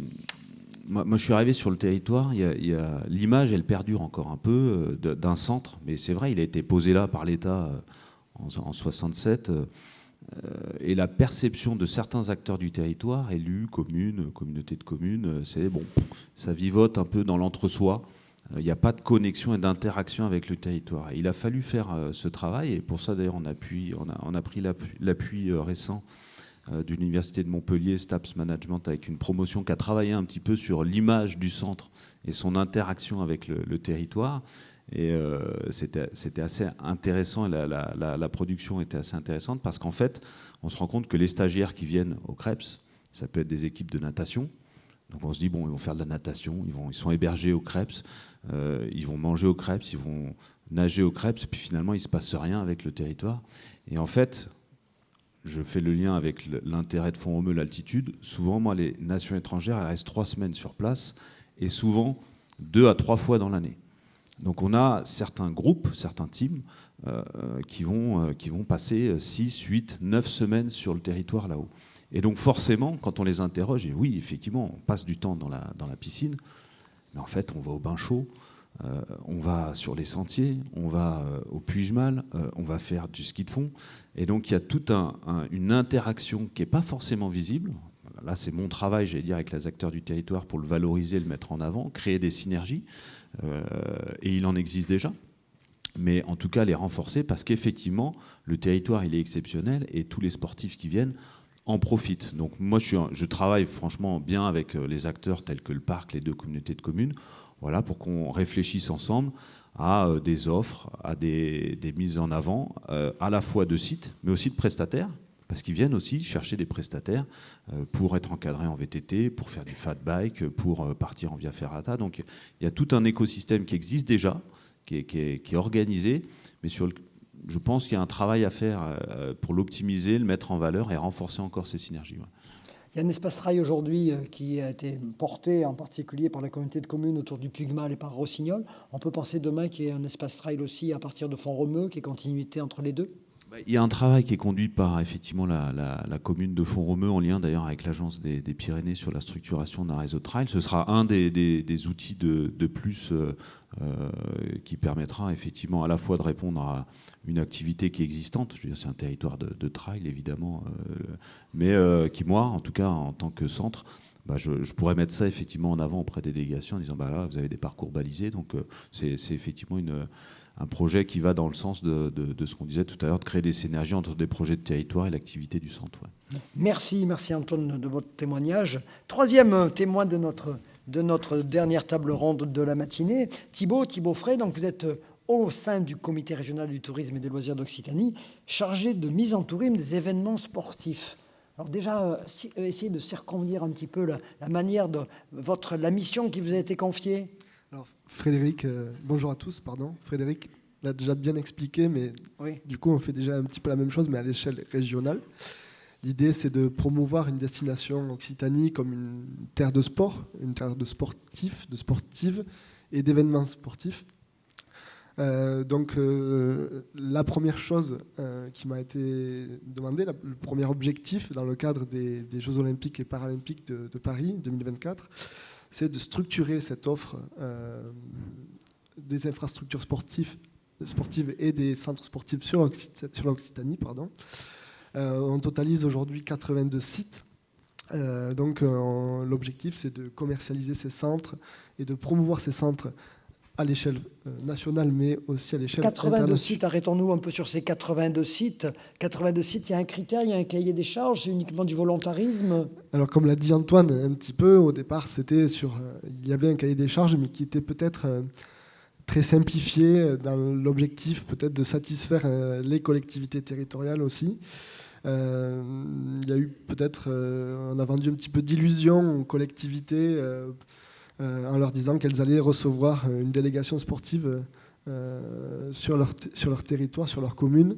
Nous, aujourd'hui, on s'attache à essayer de valoriser ces sites et essayer d'accueillir des groupes sportifs, des délégations sportives françaises et étrangères sur l'ensemble de ces 82 sites. C'est pas chose facile, puisque Antoine l'a dit tout à l'heure, des fois, ces sites ne sont pas adaptés forcément aux contraintes du haut niveau. Néanmoins, il peut y avoir des opportunités sur le territoire, comme le tennis de table. Des fois, il suffit d'un simple gymnase ou d'autres disciplines. Donc, oui, aujourd'hui, l'objectif, déjà, c'était de structurer l'offre pour ensuite pouvoir la commercialiser à l'échelle nationale, voire plus, puisqu'on travaille avec une agence qui nous accompagne pour recruter ces délégations sportives qui sont à la recherche de stages de préparation, de stages terminaux pour des échéances internationales, donc pour les Jeux, mais pas que. L'idée à long terme aussi, c'est de capitaliser sur ces stages. Alors justement, oui, avant de parler de la capitalisation, donc vous avez 82 territoires, avec sur chaque territoire une offre. Cette offre, elle est collectée et elle est mise en commercialisation par une agence à destination des fédérations internationales de chacun des pays, en espérant trouver des délégations qui viendront préparer en amont les Jeux sur ces sites, c'est ça? Exactement. J'ai mis une photo qui témoigne un petit peu de nos actions, où on est avec Montpellier Métropole ou Paris Grand Slam. Là, c'est pas pour une activité de pleine nature, mais ça pourrait être la même chose pour différentes disciplines, où on est en contact direct avec les fédérations internationales pour promouvoir nos sites. Aujourd'hui, voilà, le sport est vecteur d'attractivité sur le territoire. C'est connu, reconnu, donc on fait en sorte de promouvoir l'Occitanie comme une terre d'accueil pour ces sportifs. Donc, en tête de proue, on a le Krebs de Font-Romeu, mais il existe d'autres sites, donc 82, et voire plus des fois, puisque tous n'ont pas répondu à l'appel de Paris 2024, donc pour les accueillir dans notre belle région. Alors, un site, pour qu'il soit labellisé, par-delà la qualité des critères, c'est une accessibilité, c'est un hébergement à niveau de ce que demandent les délégations olympiques, et puis un site qui soit un site approprié à la pratique. Exactement. Le premier critère, c'est bien entendu la qualité des infrastructures sportives. Mais la plus-value vraiment de certains sites, c'est d'avoir l'hébergement et la restauration et on va dire les espaces de remise en forme qui font que certaines délégations vont prioriser certains centres. Après, suivant les disciplines, suivant aussi la capacité financière de certains pays, il est parfois difficile voilà. Ce n'est pas forcément les plus gros centres qui sont des fois priorisés.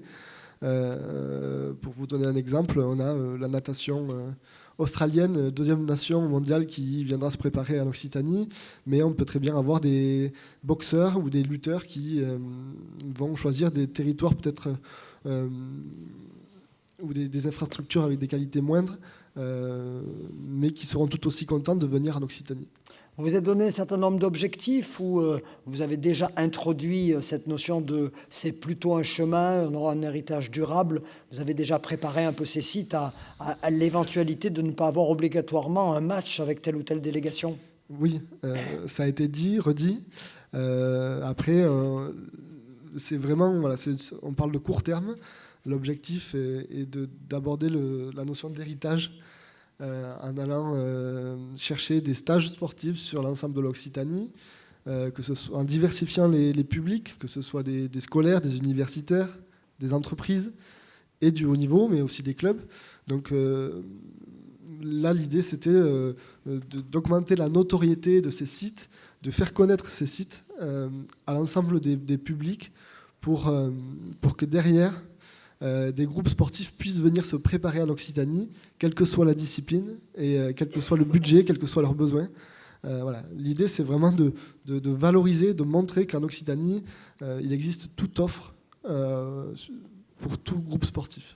En gros, c'était finalement ça a mis le pied à l'étrier d'une vraie réflexion sur comment structurer et mettre en marché une offre à destination des groupes dans toutes les disciplines possibles, en essayant de définir là où l'Occitanie est excellente en matière de sites ou d'infrastructures. Ça a été l'occasion qu'a fait le Larron, et l'héritage des Jeux Eaux, ça sera finalement cette capacité à produire des choses qui n'étaient pas encore structurées. Exactement.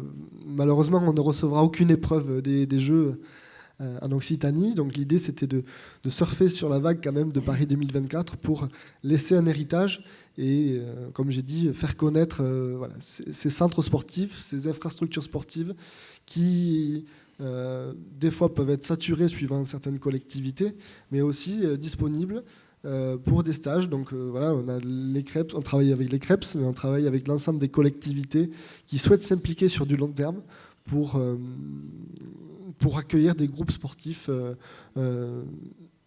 pour n'importe quel type de public. Merci Thibault. Alors, je vais peut-être un peu, et je regarde Jean, on a un petit quart d'heure d'avance par rapport à la conclusion, mais avant de poser les questions, mais c'est vrai que le sujet des Jeux Olympiques est un sujet un peu plus fermé pour la discussion, tu pourrais peut-être nous rejoindre sur scène et finalement on ouvrira la question et les discussions à tous les sujets et tous les thèmes qui auront été abordés ou pas dans notre journée et demie de rencontres, ce qui permettra finalement de repositionner l'action APN du CRT sur tous les domaines, qu'ils aient été ou autres. Juste pour compléter, parce que quand même, la notion d'héritage, ce que je disais tout à l'heure, elle est très centrée. Évidemment, il y aura des effets très directs sur Paris, mais pour le reste de la nation, il y a l'ambition de faire une nation plus sportive. C'est pas nouveau, c'est un sujet quand même qui est récurrent, de mettre les Français en mouvement, ou les Européens. Vous avez certainement vu les derniers baromètres. Il y en a un national qui date de ce mois-ci d'ailleurs, et puis il y en a un européen qui a lieu tous l'Eurobaromètre sport. Et le constat, il est toujours le même, et vous le connaissez, sédentarité croissante, même s'il y a une petite stabilisation, effectivement, notamment au niveau national, grâce à une augmentation de la pratique féminine. Mais les sports de nature ont toute leur place à jouer, puisqu'il y a aussi une augmentation des sports de nature, notamment de la marche et la randonnée. Donc c'est vrai que si la vision, j'allais dire, elle est posée grâce aux Jeux, ça a permis de remettre tout le monde autour de la table, de donner une vision, on va avoir une nation plus sportive, je pense que la vision est là. L'ambition et les moyens qui sont mis, ça reste un peu tradit, quoi. C'est-à-dire que si on veut changer vraiment et mettre les jeunes en mouvement, même s'il y a plein d'initiatives qui sont intéressantes et qui ont été présentées, moi je pense qu'on est encore loin de tout ça. Et donc il faudrait que Paris 2024, en tout cas, parce que c'est pas encore arrivé, et puis il va y avoir l'après-Paris, serve à ça, c'est-à-dire à transformer quand même complètement l'approche éducative des pratiques sportives et des pratiques sportives de nature, pour qu'on atteigne réellement cette ambition d'une nation alors plus sportive, plus active. On voit un sursaut sur les mobilités, et vraiment une vraie évolution, ça a été cité par rapport à 2003, les premières rencontres ici, et puis 20 ans plus tard, il y a un gros travail qui a été fait sur les mobilités. Mais si on prend l'exemple de la natation, et je terminerai par ça, par cette petite anecdote, moi j'ai été confronté, j'ai 2 piscines au centre à Font-Romeu, et puis j'ai pris la crise énergétique de plein fouet. Voilà, si je fais court, moi j'ai à peu près... Les premières années où j'étais présent, c'est la 4e année, j'ai 500 000 euros par an de dépenses énergétiques. L'année dernière, je suis monté à 800 000. J'ai pris plus 300 000 en une année. Et les piscines, ils sont pour beaucoup. Et donc, j'ai répondu à l'injonction gouvernementale de ma ministre de baisser d'1 degré la température de la piscine, au grand regret des clubs, de certains nageurs. Mais du coup, les enfants ne peuvent plus accéder à l'eau, c'est trop froid, etc. Et donc là... Alors, je ne suis pas le seul, il y a beaucoup de piscines, soit qui ont fermé, soit qui ont adapté leurs horaires d'ouverture. Et ça a créé un débat, à l'automne notamment, et à aucun moment, sauf si j'ai pas tout lu et j'ai pas tout vu, mais on voit les acteurs de la natation se positionner sur... alors, le discours, c'est de dire si on ferme les piscines, le savoir nager, la sécurité, les noyades. Ce qui est vrai, il faut que les piscines existent. Il y a même un projet de 3e piscine à Font-Romeu. Mais on est le territoire qui avons le plus de kilomètres de côte, une des nations en Europe qui a le plus de kilomètres de côte. On a des lacs, des rivières, et à aucun moment on voit un plan stratégique de développement de la natation dans les espaces naturels, de l'apprentissage. Alors ça se fait, mais il n'y a pas un plan stratégique de l'apprentissage de la natation dans les lacs, les rivières. Moi je viens du kayak, nager en rivière, c'est super ludique, c'est super fun, ça pourrait se développer. Tout ça, c'est pas mis en avant, et je pense que les sports de nature ont vraiment une place à jouer. Et il faut qu'on soit plus ambitieux dans ces programmes. Les rencontres européennes des sports de nature avaient lieu au Danemark cette année. Moi, j'ai découvert une des principales villes du Danemark. Bon, quand on voit les piscines aménagées dans les fleuves, piscines naturelles aménagées dans les fleuves, et la sécurisation de l'accès à l'eau, basiquement, dans le fleuve qui coule au milieu de la ville, on se dit qu'on a du chemin à faire. Et ça peut être un héritage des Jeux. Voilà. Très, très beau témoignage, vous avez tout à fait raison. Frédéric, tu voulais rajouter quelque chose ? Je ne sais plus ce que je voulais rajouter. Bon. Si, peut-être un mot quand même. Certes, on parle des Jeux. Nous, on a la chance sur ce territoire, on parlait de faire venir des groupes sportifs. Quand un territoire souhaite le faire, de s'appuyer sur son tissu local, de s'appuyer sur ces événements. Nous, on a des grands événements, on en a parlé pendant ces 2 jours, et le plus facile pour nous, quelque part, aujourd'hui, c'est de faire revenir ces pratiquants, de faire revenir ces clubs. Aujourd'hui, on a le trail de la Cité de Pierre qui a lieu la semaine prochaine. On est sur des championnats de France. Alors, on n'est pas sur des niveaux de Jeux Olympiques ou d'événements internationaux, mais pour le territoire, ça veut dire 1 mois avant, les clubs viennent s'entraîner, donc viennent dans nos hébergements, viennent pratiquer, viennent découvrir, reviendront potentiellement en famille. Et en fait, on a tous les jours un travail à faire avec les clubs, avec les organisateurs d'événements pour ce positionnement stratégique autour des clubs sportifs. Très bien. Je vous propose donc de passer à une petite session questions-réponses, et encore une fois, sans se circonscrire, il ne faut pas l'exclure, mais sans se circonscrire au thème Jeux Olympiques. Profitons d'avoir la présence de 2 gens des équipes du CRT pour poser toute question relative au thème, les APN, s'adapter pour durer, l'action du CRT, les préconisations qu'il peut faire à l'outil régional, les dynamiques qui peuvent être créées sur le territoire en relation avec l'ensemble des EPCI, des départements, des communautés de communes ou des agglomérations. N'hésitez pas. À vous la parole. Oui, je suis là. J'ai le micro. Charlène, du coup, handisport, je pense que vous me voyez venir. C'est plutôt une remarque qu'une question. On a parlé du coup des Jeux Olympiques et Paralympiques, voilà, je le rappelle juste, qui auront lieu juste après les Jeux Olympiques pour Paris. Et l'héritage de Paris, c'est aussi l'inclusion. Donc voilà, j'en profite juste pour rappeler qu'ils seront aussi visibles à la télé, etc. Et que l'inclusion passe par la médiatisation aussi de ces sports-là. Merci bien.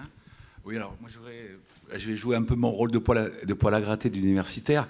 Moi je suis surfé sur la vague des JO, je veux bien, mais je suis quand même sceptique sur plusieurs registres. Le premier, c'est pendant 1 jour et demi, on a parlé d'éco-responsabilité, de simplicité, de sobriété. Est-ce que les Jeux Olympiques partagent les mêmes valeurs? Est-ce qu'on n'est pas dans un événement, un méga événement, un luxe d'une autre époque qu'on ne peut plus se permettre aujourd'hui par rapport au coût des investissements et des équipements nécessaires? Quand j'entends le prix des billets qui vont même pas pouvoir, peu de monde va pouvoir aller voir ces Jeux Olympiques, quand je vois le coût que payent les départements pour faire passer la flamme, je me pose vraiment des questions, et je vais même aller plus loin. Est-ce que par rapport à un tourisme sportif qui se veut ancré sur les territoires, extrêmement participatif, ouvert à tous les publics, et dont on a parlé et que tous les territoires développent aujourd'hui, est-ce que ce tourisme sportif de haut niveau, déconnecté des territoires, un peu extraterritorial, finalement, il est complémentaire à ce tourisme-là ou pas? Je pose ça sous forme de question, mais je pense qu'il y a un vrai débat, et je trouve qu'on ne débat pas assez aujourd'hui en France de la légitimité d'organiser des JO au coût qu'ils vont coûter aux contribuables. Ouais, quelques éléments de... Je partage, comme beaucoup de Français, les constats qui sont posés. Pour autant, je perçois... Alors déjà, sur le tourisme sportif, bon, ça reste qu'un touriste. Il vient avec un kayak, une paire de baskets ou effectivement une raquette de tennis de table, mais ça reste qu'un touriste comme un autre qui va se déplacer à travers la planète. Donc le schéma des déplacements à travers le monde des sportifs, il rejoint le schéma des déplacements des touristes à travers le monde, dont il faut réduire l'impact, réduire la fréquence, etc. Maintenant, je le perçois, j'avais l'équipe de France de kayak il n'y a pas très longtemps, au mois de janvier. Les jeunes sportifs sont embêtés par ça. C'est-à-dire qu'il y en a qui prennent conscience de l'absurdité du calendrier des Coupes du Monde, voilà, qu'il n'y a pas de logique, c'est-à-dire qu'il faut faire 3 fois ou 4 fois le tour de la planète dans le mauvais sens pour ça. Et typiquement, avant, les slalomeurs en kayak allaient à l'île de la Réunion à cette époque. Et sous, je ne vais pas dire pression, mais sous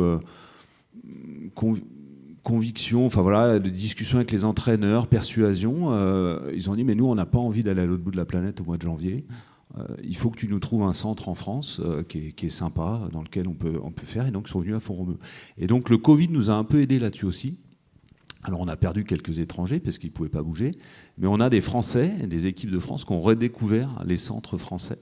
Et donc, je ne vais pas dire que le monde du sport va se révolutionner aussi vite que ça. Le sport de haut niveau est polluant de par ses trajets, ne serait-ce que ça, ne serait-ce que par le matériel aussi. Hein. Un vélo et la construction d'un vélo, c'est assez polluant.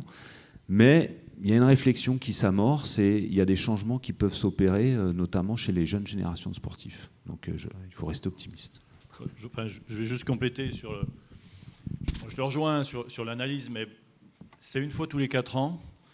Et moi, je ne voudrais pas que les sportifs amateurs soient les victimes d'un puritanisme un peu excessif. Je veux dire, il y a des matchs de Coupe d'Europe quasiment toutes les semaines en foot. Quand on additionne ne serait-ce qu'une année de Coupe d'Europe de foot, on dépasse le bilan carbone des Jeux. Et on ne dit même plus rien des Coupes d'Europe de foot. Moi, je n'oppose rien. Je dis simplement, voilà, tous les 4 ans... on peut se permettre cet excès parce qu'effectivement il y a de l'excès. Alors après sur la partie tarifaire et le business des jeux, ouais, malheureusement, alors que c'est un copain kayakiste qui en est le président, malheureusement il subit les mêmes pressions que n'importe quel président de Jeux Olympiques. Donc voilà, c'est comme ça. Pierre, tu voulais rajouter quelque chose? On t'entend Pierre, sinon...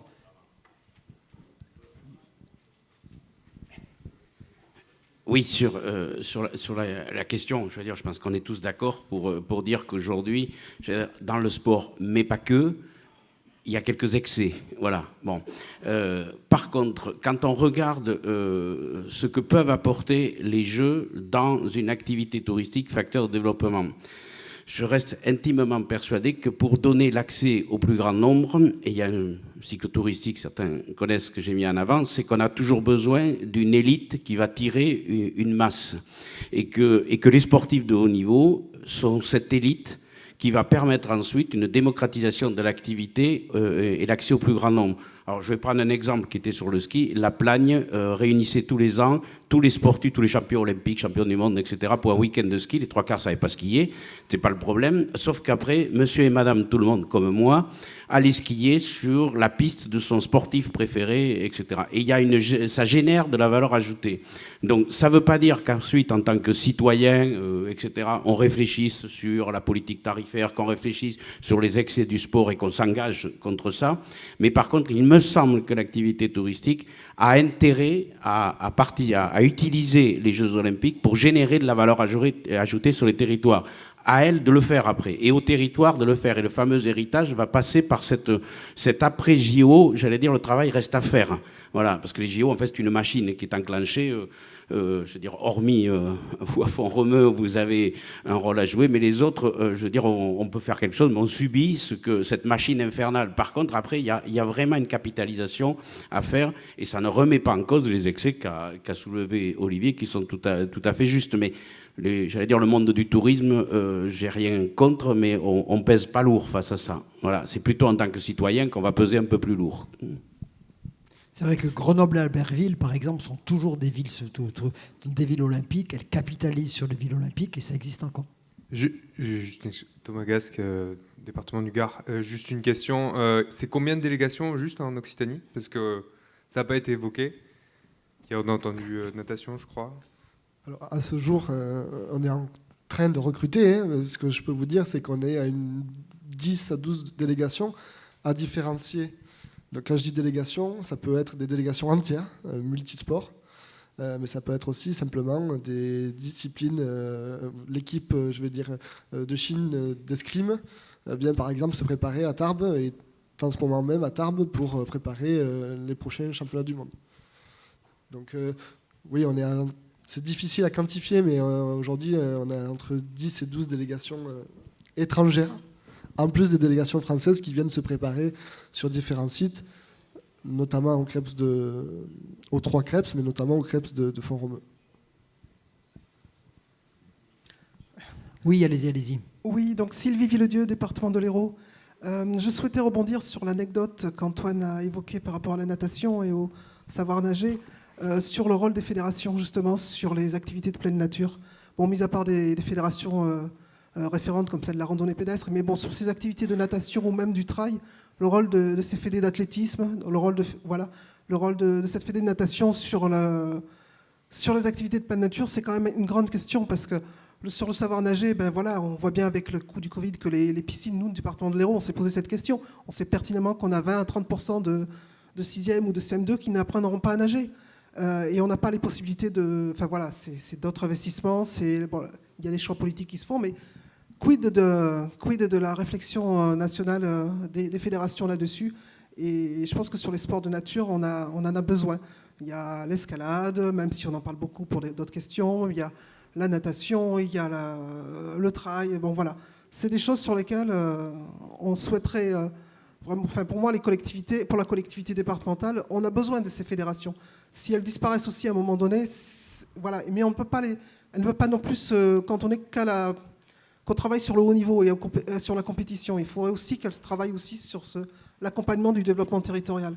On en a besoin aussi. Ouais, je te rejoins complètement, Sylvie, là-dessus. La difficulté des fédérations, c'est vrai qu'il y a un gros focus en plus avec Paris, mais même s'ils ont des échéances tous les ans, aux Jeux Olympiques, les vrais sports de nature, il n'y en a plus beaucoup, parce qu'on est sur une artificialisation des sites. L'escalade est un bon exemple, le VTT en est un aussi, le kayak. Les deux seuls, si je ne dis pas d'erreur, vrais sports de nature en milieu naturel qui restent, c'est la voile et le surf. Le VTT, c'est un stade XCO très artificialisé, pour ceux qui connaissent le format olympique. Donc,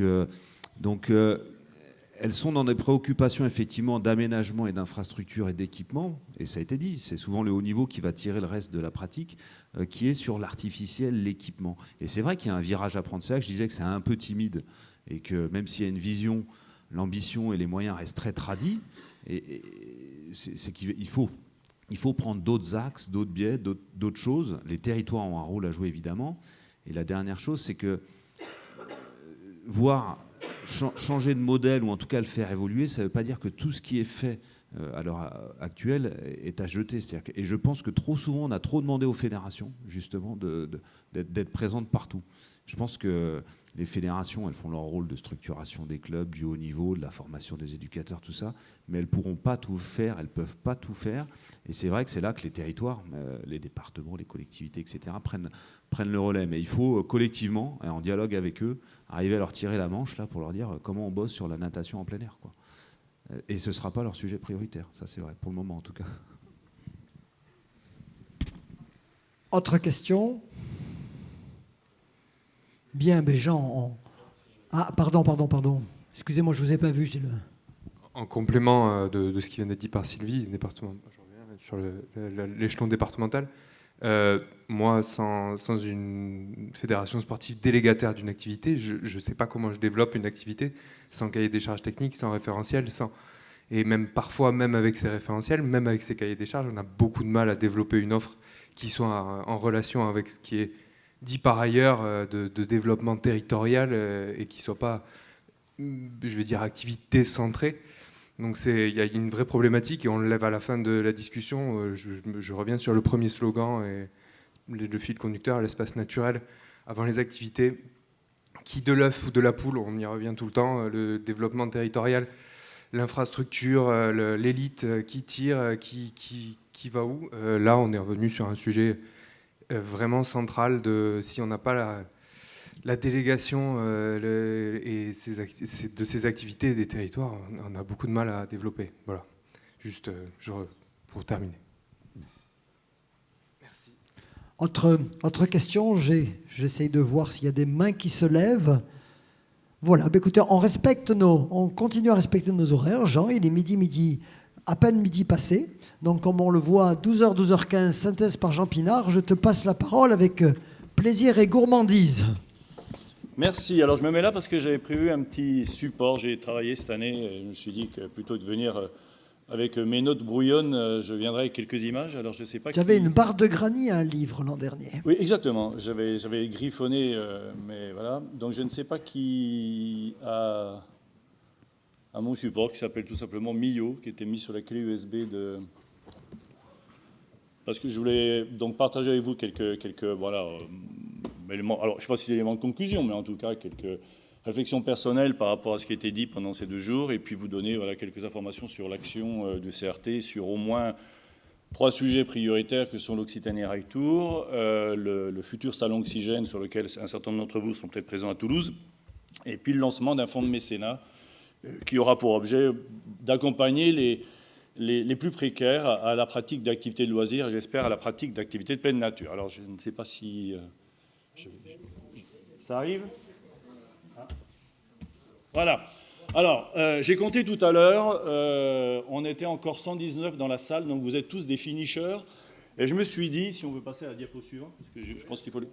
Ah, j'ai un truc pour passer ? Ah, voilà. Ah, bah, super. Voilà. Je me suis dit qu'on pouvait vous proposer des t-shirts finishers. Alors j'ai retenu ce qu'a dit Serge hier, trois modèles. Le modèle asiatique, alors pas cher, mais il a des trous. Le modèle français et puis le modèle européen. Vous avez vu que c'est un modèle de marque. Je vous ai donné les tarifs, donc 10 € pour le modèle asiatique, 60 pour le modèle que j'ai appelé Ventru, 90 pour le modèle Adidas. Je voudrais quand même remercier les 3 modèles qui, à la sortie du bar hier soir, ont accepté de poser. J'ai coupé les têtes pour que vous évitiez de mettre des noms dessus. Vous avez vu que je ne suis pas barbu, donc le gars du milieu, ce n'est pas moi. Vous remarquerez les barbus dans la salle. Et puis voilà, on a quelques difficultés financières cette année, donc les chèques sont à mettre à l'ordre du CRTL et ils sont en vente à la sortie. Je vous remercie pour vos bons gestes. Pour revenir à des choses plus sérieuses, je retiens d'hier, en particulier dans les échanges qu'il y a eu sur nos engagements, je veux dire d'une certaine manière, à nous acteurs des activités de pleine nature, un devoir d'exemplarité. J'ai retenu ce qu'a dit Kevin par rapport aux Templiers, cette espèce d'obsession, alors je m'excuse du terme, mais en tout cas cette volonté de dire voilà, il faut que notre empreinte soit la plus faible possible. Moi, je trouve que c'est important et je le dis très sincèrement pour avoir été moi-même un pratiquant de pleine nature et avoir fait ce genre de descente de rivière où on ramassait tout ce qui avait été ou laissé par les crues ou laissé par d'autres pratiquants ou d'autres usagers des rivières. On a un devoir d'exemplarité et je pense que ce devoir à la fois nous honore et nous distingue. Et c'est bien de le rappeler, c'est bien de le rappeler en particulier aux collectivités, c'est bien de le rappeler quand il y a des conflits d'usage. Moi, je me souviens avoir eu des conflits d'usage avec des pêcheurs qui nous accusaient finalement de saloper l'environnement parce qu'on descendait des rivières. Mais on leur rappelait que quand il s'agissait d'aller faire ce genre d'opération, il n'y avait pas un pêcheur qui se levait le matin pour le faire avec nous. Donc voilà. Et quand le préfet entendait ce genre d'argument, ouais, il avait un regard un peu différent sur la pratique du canoë-kayak sur les eaux. Je dis décidément ces t-shirts. Voilà. Un petit point, parce que j'ai vu cette information lundi matin, alors j'ai écrit dessus, mais c'est une évolution des peuplements de rapaces en Occitanie. Alors je crois que ça commence en 1990 et ça se termine en 2015. Ça concerne l'aigle de Bonelli, ça avec la gypaète, puis ça concerne deux types de vautours. Et on voit que les courbes sont favorables. Je mets ça parce que on a, nous, un devoir d'exemplarité sur la biodiversité. Je le dis peut-être pour des grimpeurs, mais ça peut être vrai pour d'autres pratiques. Et on doit être des vrais partenaires sur ce sujet des biodiversités. Parce que la nature, nous, on y croit. C'est notre terrain de jeu. C'est aussi l'endroit sur lequel on travaille. Et on ne peut pas être en opposition sur des sujets aussi importants que la préservation de la biodiversité. Et j'ai mis ça parce que, voilà, quand on veut se donner les moyens d'agir sur la biodiversité, vous voyez que ça marche.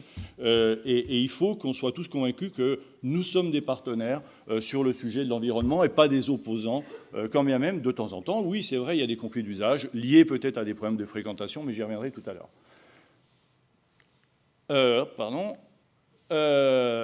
Moi, j'insiste aussi, parce que c'est un peu le fil conducteur de ce qui s'est dit pendant ces 2 jours, sur les APN qui sont finalement un vecteur d'identité des destinations touristiques. Voilà, on n'est pas venu à Millau par hasard, il se passe plein de choses à Millau, il s'en passe à Font-Romeu, il y a des événements qui marquent de manière très importante les territoires parce qu'ils sont organisés là et pas ailleurs.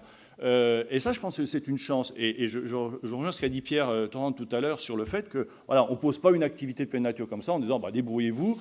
Oui, il faut, quand on a développé le ski dans les Savoirs, on a en même temps construit des hôpitaux pour réparer les jambes qu'on cassait sur les pistes de ski parce que ça allait de sens.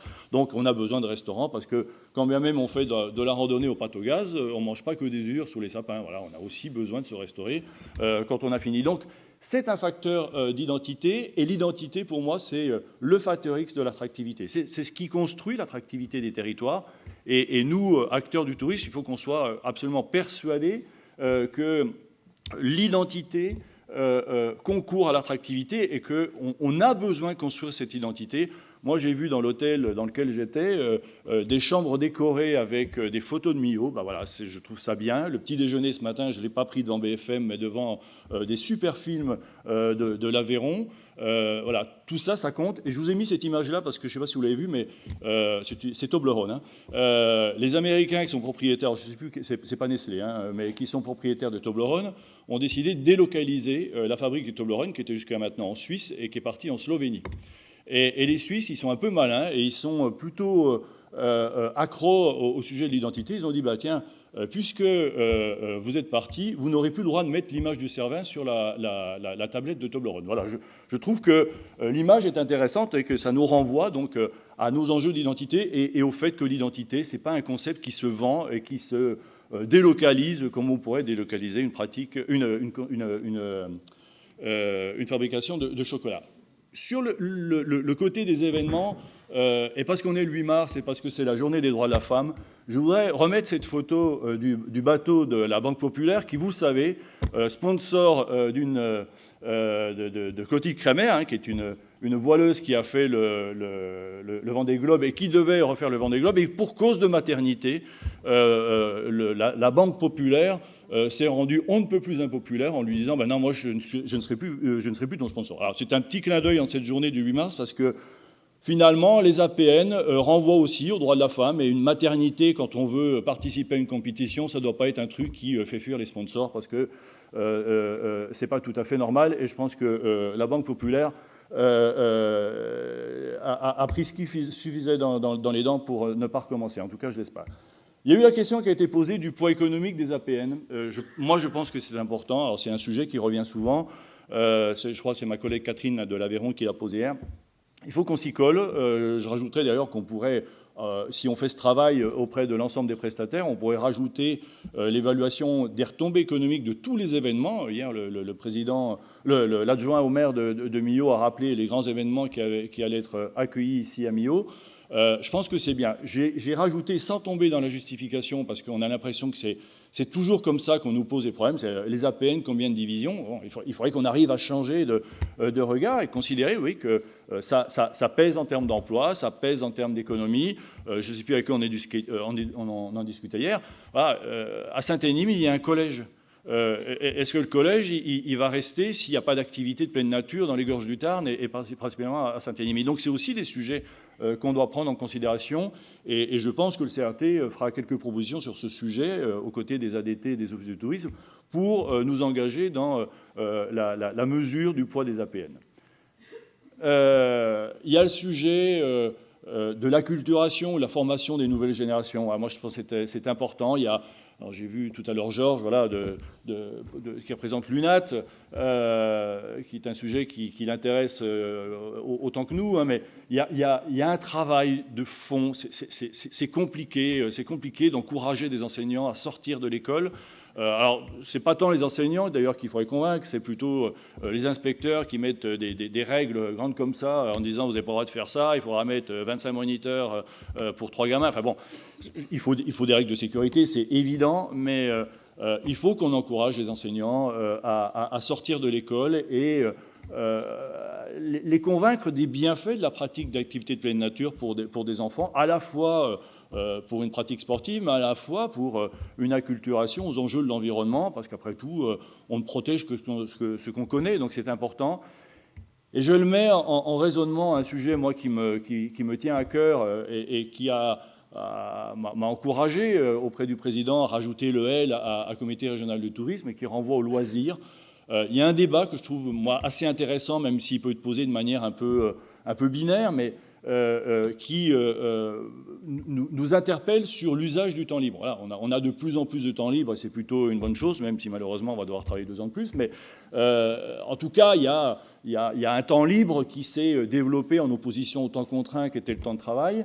Et la question, c'est finalement quel doit être l'usage de ce temps libre. Je rappelle qu'en 81, il y a eu un ministère du temps libre qui n'a pas fait long feu malheureusement, mais qui avait pour objet de dire ce temps libre, il faut qu'on accompagne les gens à l'utiliser de la manière la plus positive possible. Alors, loin de moi d'avoir une forme de mépris de classe par rapport à ce sujet-là, mais soit on est dans le divertissement, je vous renvoie à un bouquin très intéressant sur la tyrannie du divertissement, et qui rappelle que 66% du temps libre est consacré à des écrans, et c'est juste catastrophique en particulier pour les jeunes générations. Et de l'autre côté, on aurait finalement un temps libre qui servirait à ceux qui ont la culture et surtout à ceux qui ont les moyens de s'enrichir du voyage, de s'enrichir de rencontres, de s'enrichir d'expositions ou de pratiques.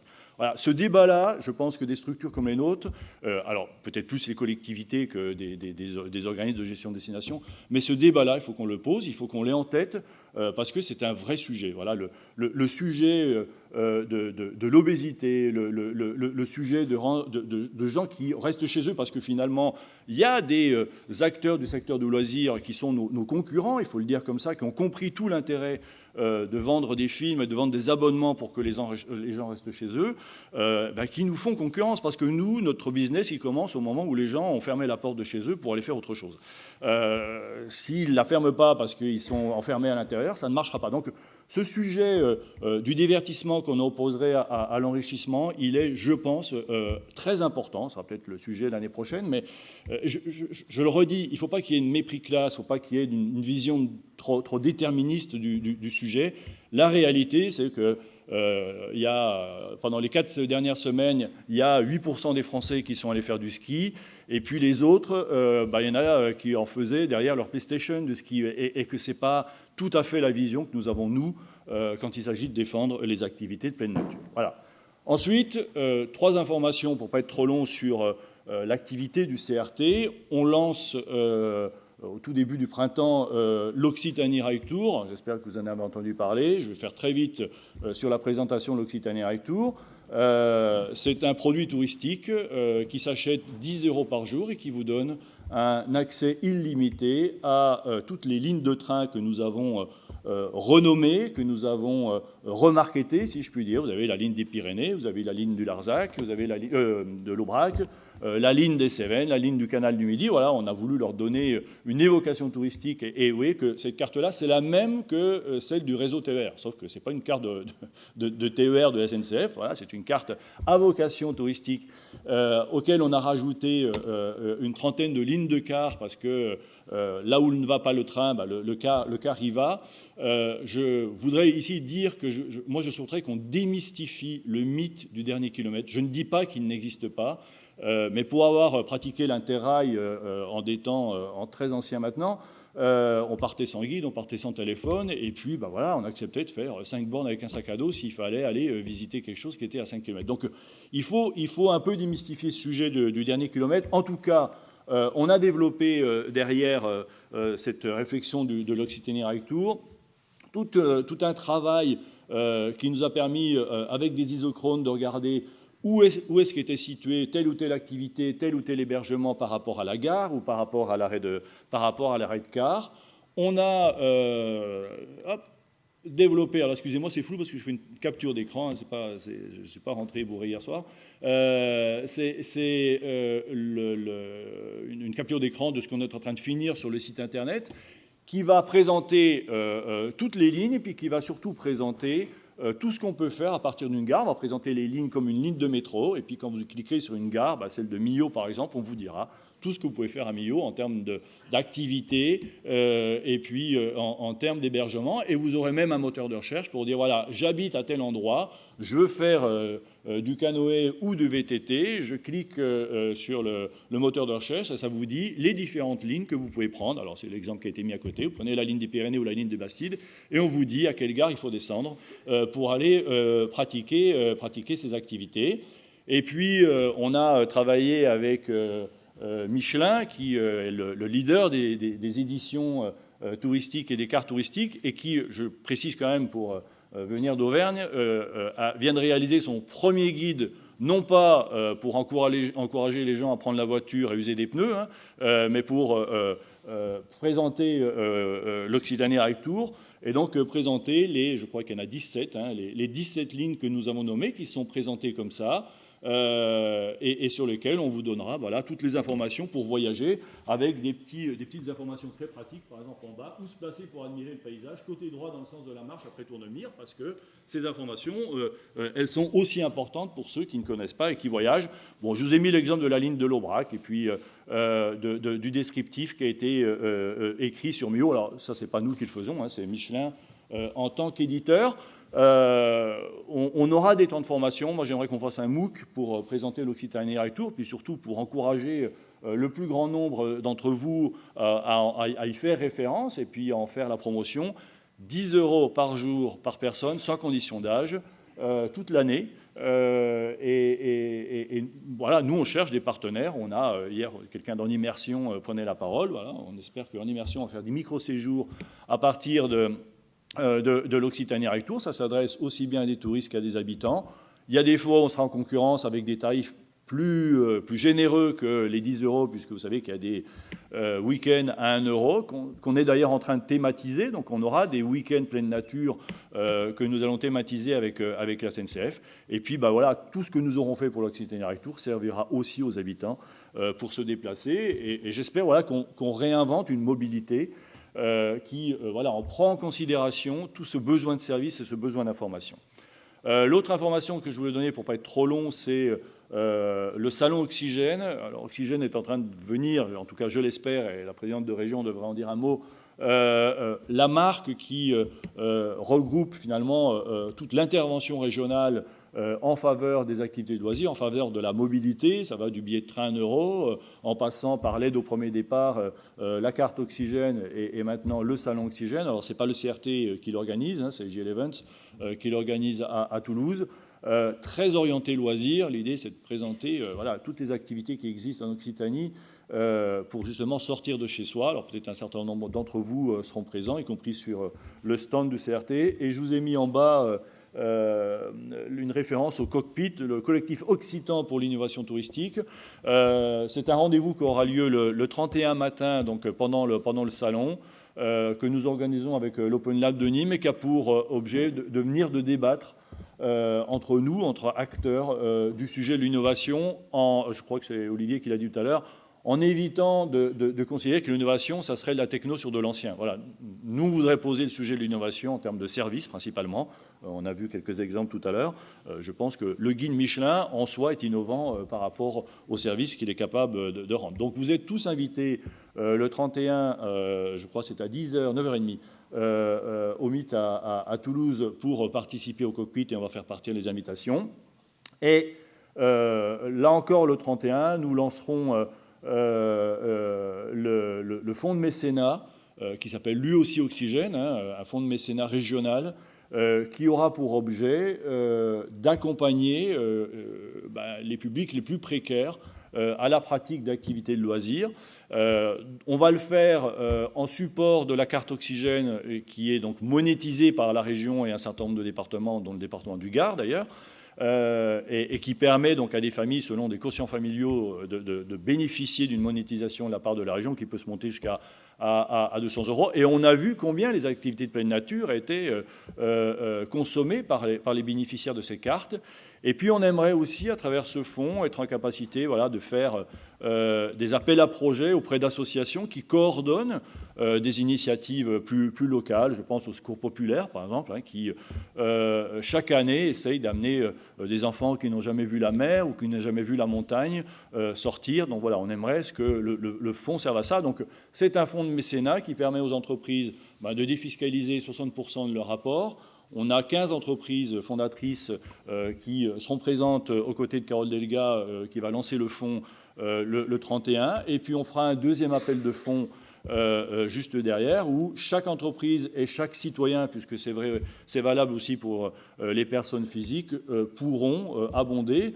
60% c'est la défiscalisation pour les entreprises, 75% c'est ce que vous pouvez récupérer quand vous faites un don à une association caritative. Donc ça marche de la même manière pour le fonds de mécénat, et j'espère que vous serez nombreux à y participer. Il n'y a pas de plafond ni mini ni maxi, vous mettez ce que vous voulez.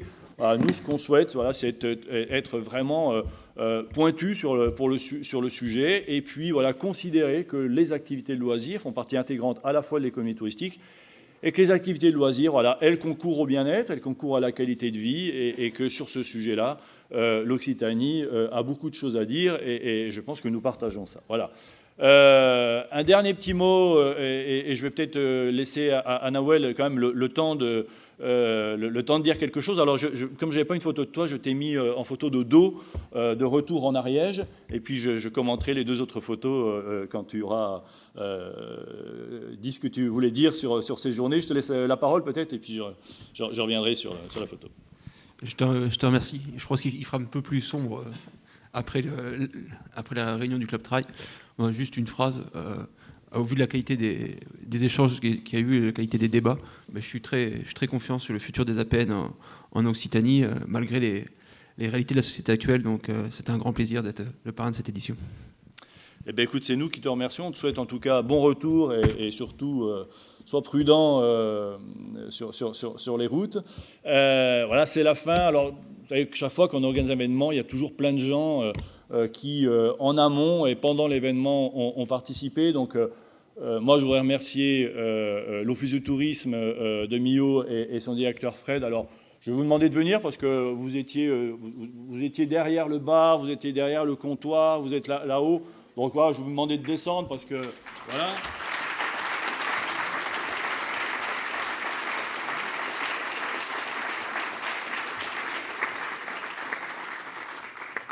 Il n'y a pas d'événement s'il n'y a pas, voilà, des gens qui participent à l'événement, et vraiment, voilà, au nom de tout le CRT, et je pense au nom de tous les participants, on vous remercie à la fois pour la qualité de l'accueil et puis pour votre engagement à la réalisation de cet événement. Et je voudrais, alors vous allez rester là, je ne sais pas où vous partiez, voilà, remercier le lycée Jeanne d'Arc. Alors vous êtes plus que les deux ? 4 ? Alors voilà. Et la quatrième ? Ah bah là, je ne l'ai pas vu, excuse-moi. Donc remercier le lycée Jeanne d'Arc et ses élèves, voilà, qui elles aussi nous ont aidés à faire de cet événement un bel événement. Et puis la dernière photo, c'est Anne-Laure. Alors je l'ai mis en photo parce que je ne sais pas si vous la connaissez tous. Elle est là, tu vas venir vers moi là, Anne-Laure, voilà. Anne-Laure, vous l'avez découvert, je pense, l'an dernier, ici même, à Millau, quand Elsa nous a dit au revoir, puisque Elsa est partie à la fois faire le chemin de Saint-Jacques et puis retrouver sa Lozère natale.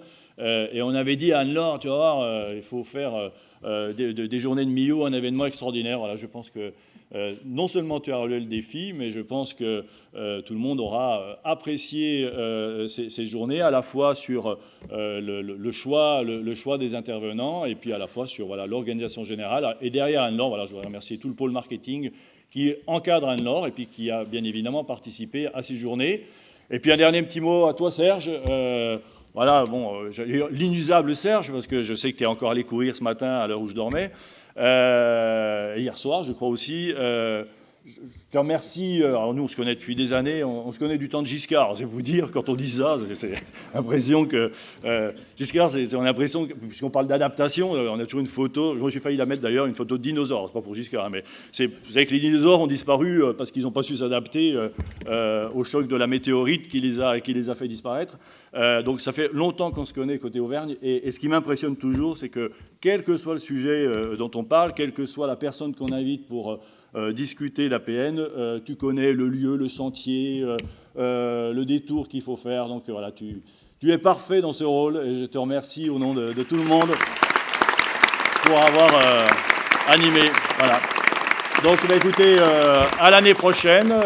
On peut dédicacer les t-shirts Finisher tout à l'heure pour ceux qui le souhaitent. Et puis, merci encore de votre présence et bon retour.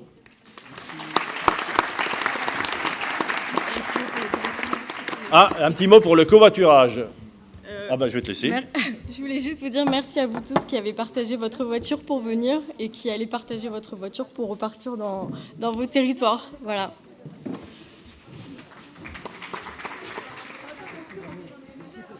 Eh ben, c'est moi. Bon, bah, pile à l'heure.